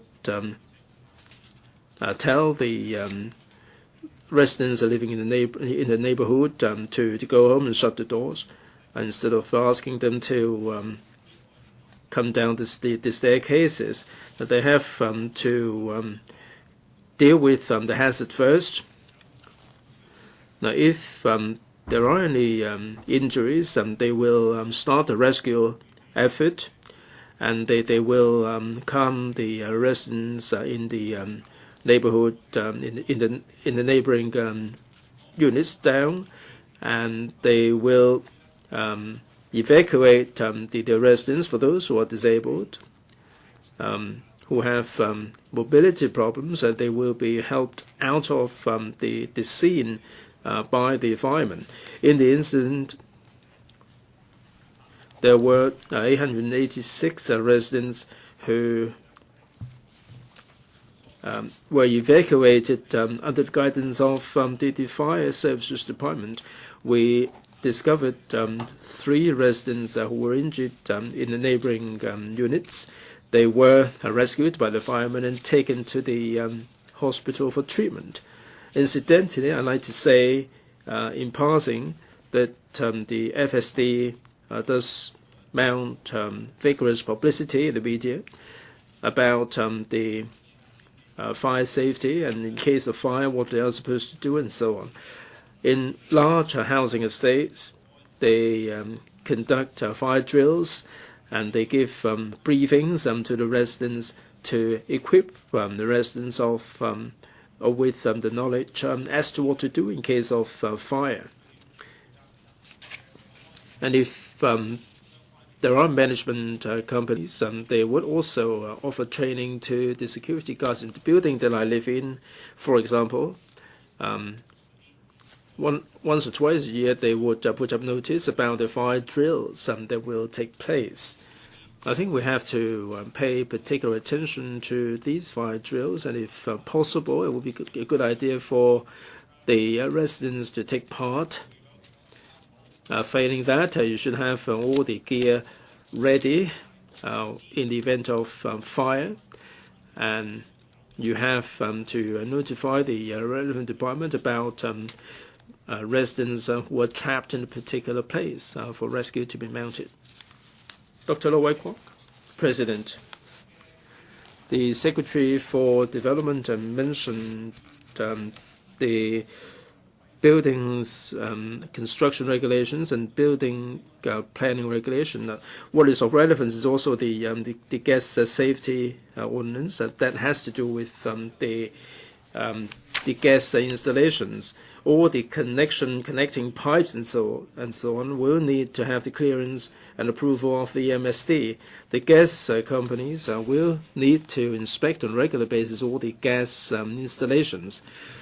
Now, regarding incidents caused by gas leakage, will the Secretary for Development review the provisions of the gas safety ordinance, the implementation, all the resources involved? Secretary for Development.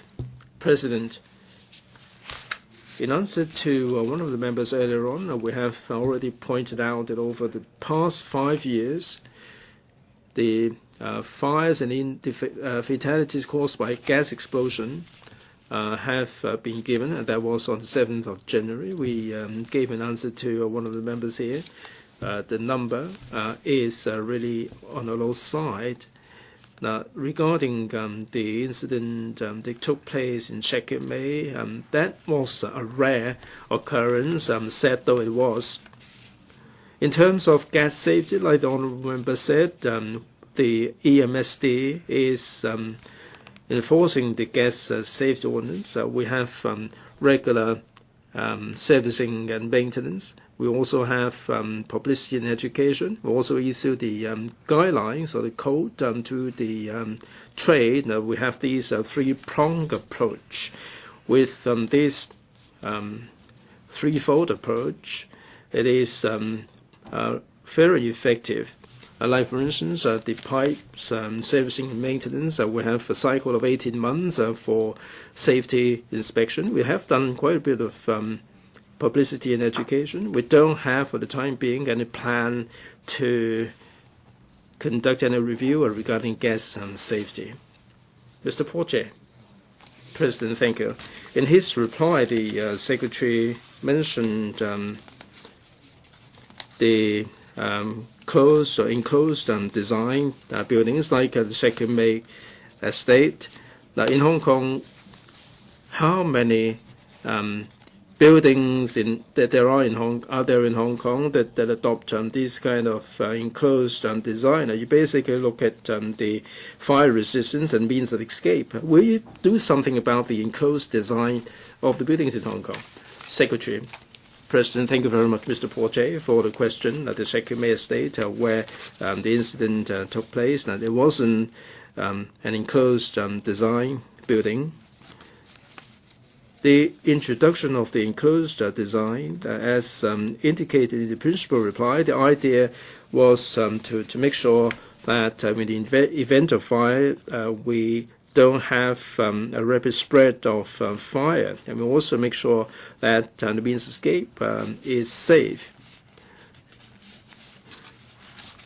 Now, the gas explosion wasn't an element taken into consideration.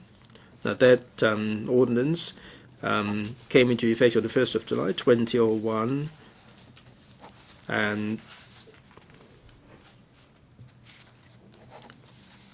all the old buildings before 1987 were supposed to upgrade their fire safety requirements.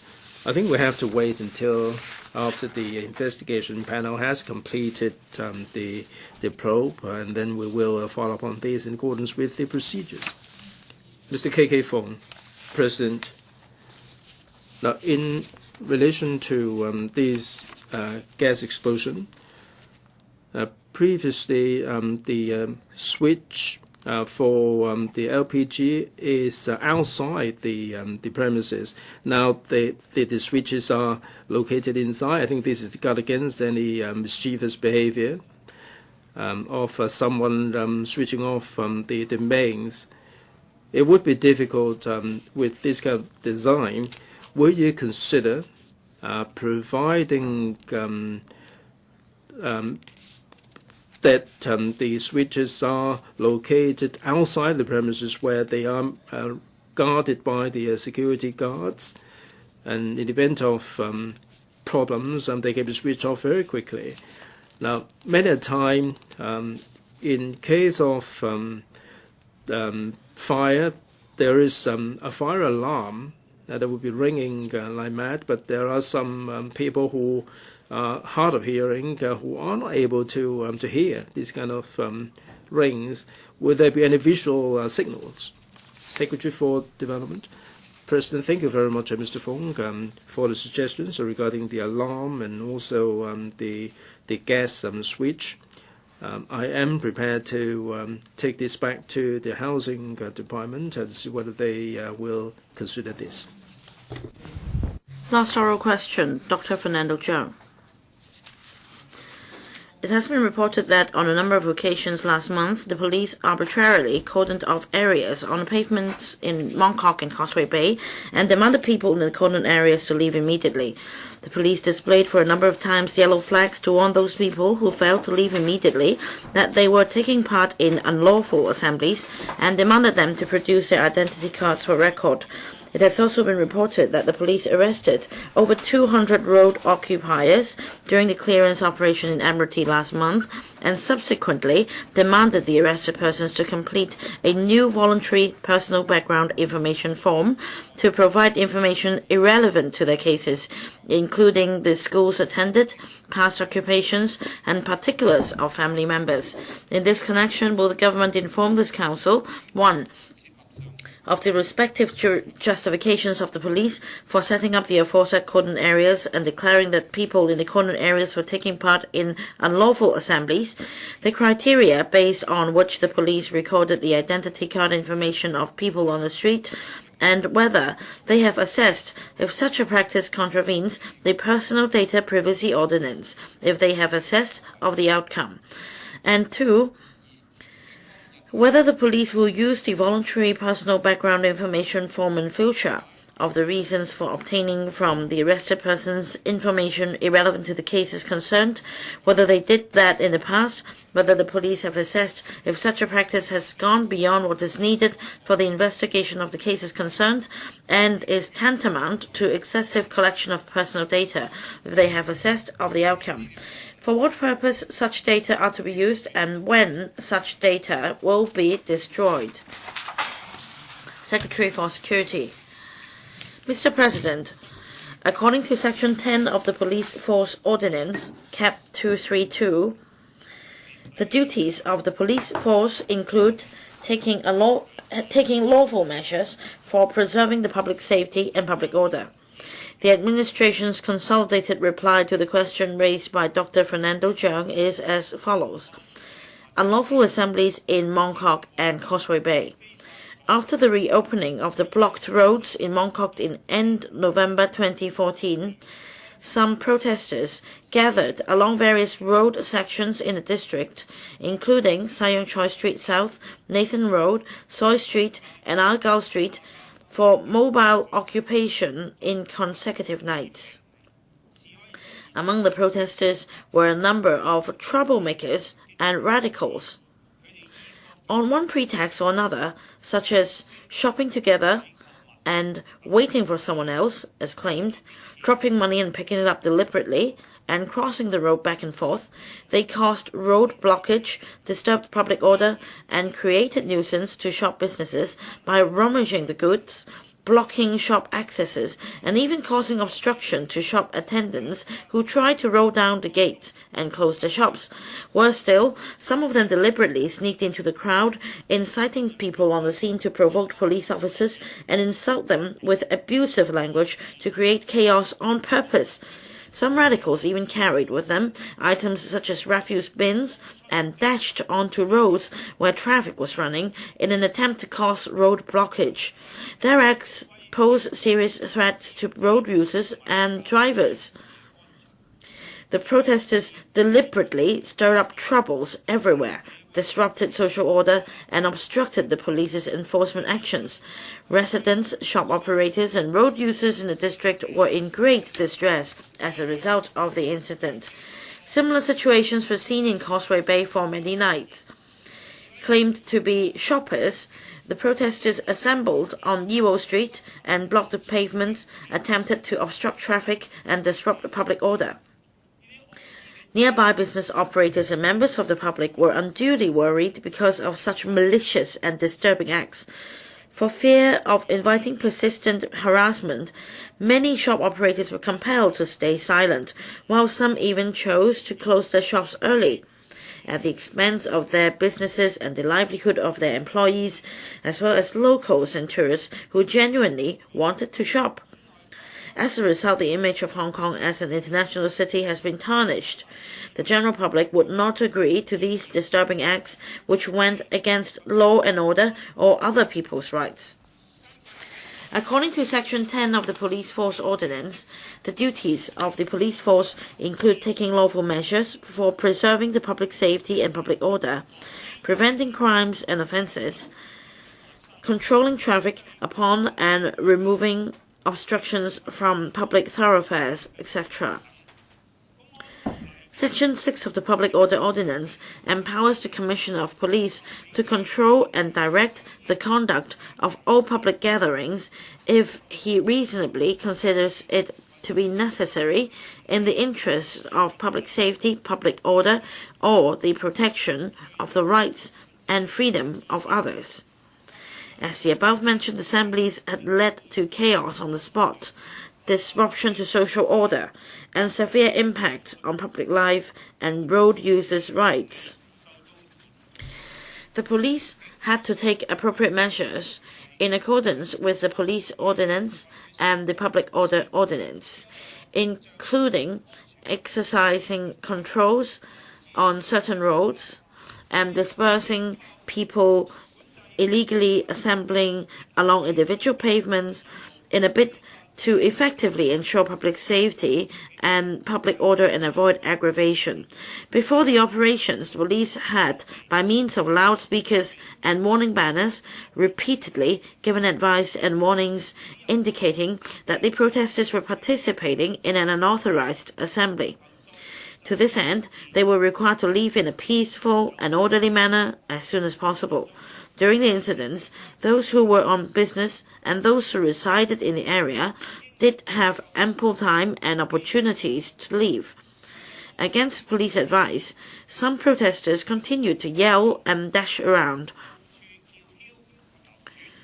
To avoid aggravation, the police took decisive actions to disperse those unlawfully assembling on the scene. Under Section 54 of the Police Force Ordinance concerning power to stop, detain and search, a police officer who finds any person in any street or other public place whom he reasonably suspects of having committed or of being about to commit or of intending to commit any offense may stop the person for the purpose of demanding that he produce proof of his identity for inspection.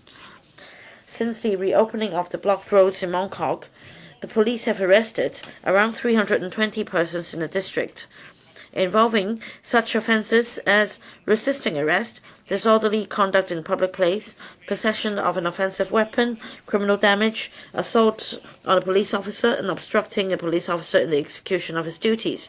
The police are examining the evidence collected for investigating the liability to be borne by the persons involved. Recording personal background information of arrestees. It is an established practice of the police to take statements against arrestees, including their background information. All statements shall be taken from arrestees on a voluntary basis. Such procedures for taking statements have been in place for a long time. Statements are taken by police officers from arrestees who may alternatively choose to make their own written statements. When handling the cases relating to the illegal occupation movement, the police did not devise any so-called new voluntary personal background information form. In collecting personal data from the persons concerned, the police are in strict compliance with the Personal Data Privacy Ordinance, Cap 486 Hong Kong laws. The data so collected are proportionate to the objective of prevention and detection of crimes, in line with actual needs, and not excessive. Such data will be destroyed upon completion of investigation and legal proceedings in accordance with the established practice. Thank you, Mr. President. Dr. Fernando Cheung. Mr. President, in the Secretary's reply, he said that there are troublemakers and radicals among the protesters in the assembly, and they provoked and disrupted social order and caused nuisance and breached public peace. Mr. President, on 15th of October last year, I took part in one of the assemblies with 500 social workers in the playground in Lockhart Road in a small sitting-out area. We gathered there because we objected to the police's abuse of power. And right next to the, and when we marched to the police headquarters, the police put up yellow banners announcing that we were participating in an unlawful assembly. All the social workers were professional registered social workers. There wasn't any troublemaker. And our demonstration had nothing to do with breach of public peace or causing nuisance. We were objecting to the police's use of or abuse of power. And can the Secretary explain on what basis did the police announce that the assembly was an unlawful one when there wasn't any troublemaker and radical in there? And then in Causeway Bay and in Mongkok, after making such announcements, the police cordoned off the area and requested those on the scene to proffer their identity cards for registration before they were allowed to leave. What were the legal justifications? Secretary, Mr. President, according to the Public Order Ordinance, if the number of participants in an assembly reaches a certain designated number, the organizer is required to notify the police in advance. Otherwise, it will be in breach of the legal requirement. Under such circumstances, the police warned the participants of such an assembly, which was in line with the law. As regards the other parts of the member's question, I already explained in great clarity why the police had to cordon off areas in Mongkok and Causeway Bay. When there were unlawful assemblies, they had to take the necessary actions. the so-called mobile occupation incidents happened not only one night but for a prolonged basis. The disruption caused and the nuisance caused as a result, I believe, had been witnessed by the general public in front of TVs. And we all witnessed the disturbance caused to shop operators. It is the police's duty to maintain social order and prevent crimes. So apart from giving warnings, in dealing with such cases, the police officers also had the lawful power to detain and question such persons on reasonable suspicions and demand that proof of the identity be given for inspection. Now, these cases are still being investigated. When we have sufficient evidence, we will take appropriate enforcement action. Thank you, Mr. President. Mr. Albert Chen. Thank you, Mr. President. Well, first of all, on this issue, I advise the Pandems not to admit to participating in unlawful assembly, because unlawful assembly in itself is a criminal offense. Well, Secretary just now in his reply repeated that shoppers gathering in Mongkok and Causeway Bay for shopping were participating in unlawful assemblies. However, of the 320 persons arrested in Mongkok, none of the offences involved unlawful assembly as such.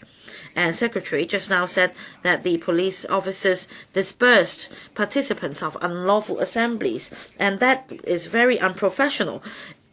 If it is the professional judgment of police officers that those participants were taking part in an unlawful assembly, they should be arrested accordingly. In recent years, when unlawful assemblies should be used for prosecuting triad members, but now the police abuses its power and prosecute demonstrators. Well, please ask your question, Mr. Chan. Now, the police warned time and again that organizers of assemblies lack the professional judgment, and police officers were criticized of being unprofessional. And I witnessed a number of times police officers assaulting demonstrators, and we could see those clips online, that the heads and backs of demonstrators were bashed against by police officers with batons. So my question is this: about the handling of demonstrators in unlawful assemblies. Although some may be breaching certain legislation, would you step up training and emotional counseling for police officers so as not to bring shame to the police force, in particular for the senior level of the police force? Well, let me take the last part of the question first. On training for police officers, we attach great importance to that, and we will continue to work on it. Frontline police officers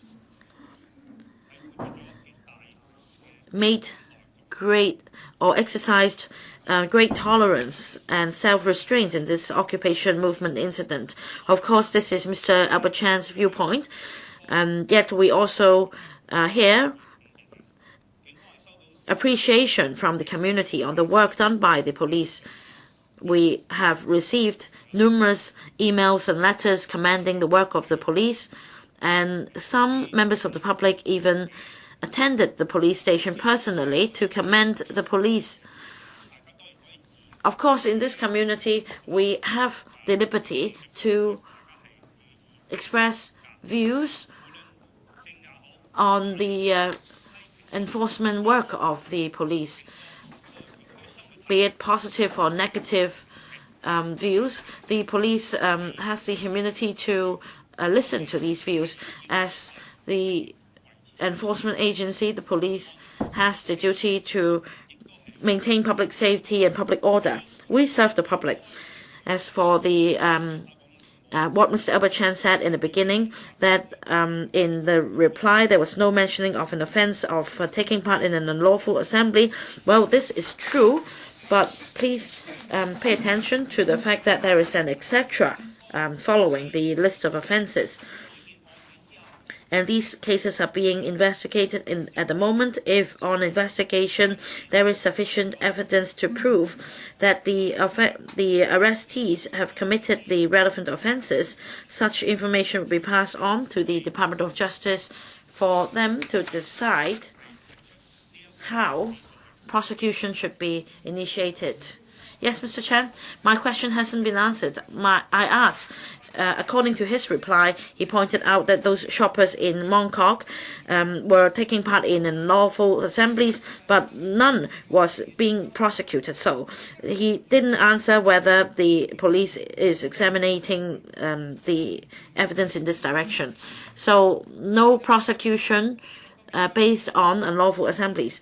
Yes, out of the 320 persons arrested in the district, any person arrested on the offence of unlawful assembly, Secretary, Mr. President, I don't have the information at hand, but as far as these arrestees or suspects are concerned in unlawful assemblies incidents, the police, I believe, will consider initiating prosecution for such offences, but we need to go through some procedures.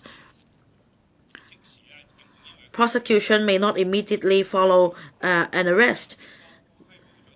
That's why, as you can see, after the police arrest the persons, they are allowed to be given bail. Mr. Ip Kok-kim. Now, Secretary, in his reply, clearly pointed out that there were protesters who claimed themselves to be shoppers and caused nuisance to shops by rummaging the goods, causing them to stop doing business. And for some shops, they even had to roll down the gates. And according to shop operators, they felt very angry, but they dare not speak out for fear of prolonged harassment. Now, the police officers were there to maintain social order, but there would be repercussions after police officers left.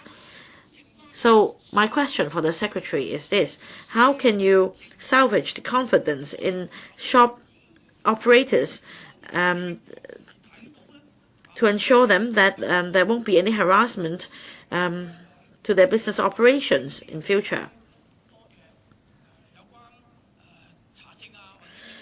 Of course, afterwards, these protesters were demanded to produce proof of identity for inspection, for evidence collection, and some criticized the police for being too stringent, for digging out too details. But I also heard from residents that the police seemed to be too polite and seemed to be favoring these participants of unlawful assemblies. Mr. Yip, please put your question. So my question is this: would there be different procedures in dealing with different arrestees? Secretary. Well, let me just point out two salient points in my reply, and I'll be happy to supplement my answer if necessary. First, in relation to business operators being disturbed, their goods were rummaged, and they were even stopped from rolling down the gates. I also witnessed those scenes on TV. I also felt the frustration and fear of the shop operators in the districts. This is exactly why the police had attached great importance to this matter. We deployed our teams of police officers to maintain social order. We demanded that protesters leave at once, and in the event of any breach of the law, swift action will be taken. In fact, in busy districts and at the spots where such mobile occupation might occur, we still maintain a suitable size of police force there. although it's not widely reported by media at the moment, we have not relaxed our effort because we need to ensure the safety of the local community, and we need to maintain public order. Secondly, whether we are favoring or giving preferential treatment to arrestees in this incident, Mr. Ip, we only use one yardstick for handling all cases. We do not give any preferential treatment to anyone. We make appointments with arrestees because of the large number of arrestees. In order to process the formalities in an orderly manner, we have made such arrangement. As for the arrestees, after taking statements from them, the police will need to go through some procedures. Normally, the police would, in the form of police bail, allow arrestees to leave the police station on police bail for pending further investigation. And yet there were some who refused police bail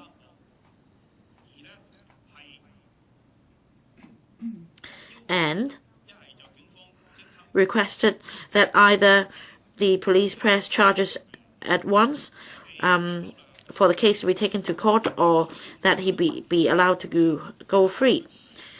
And our procedure is very simple. We need to follow a set of stringent procedures.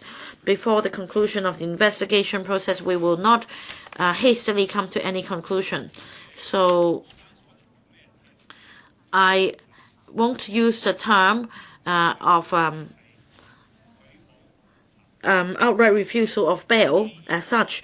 I just say that they refuse the bail pending investigation. And before they left, we would tell them that the police investigation is still ongoing.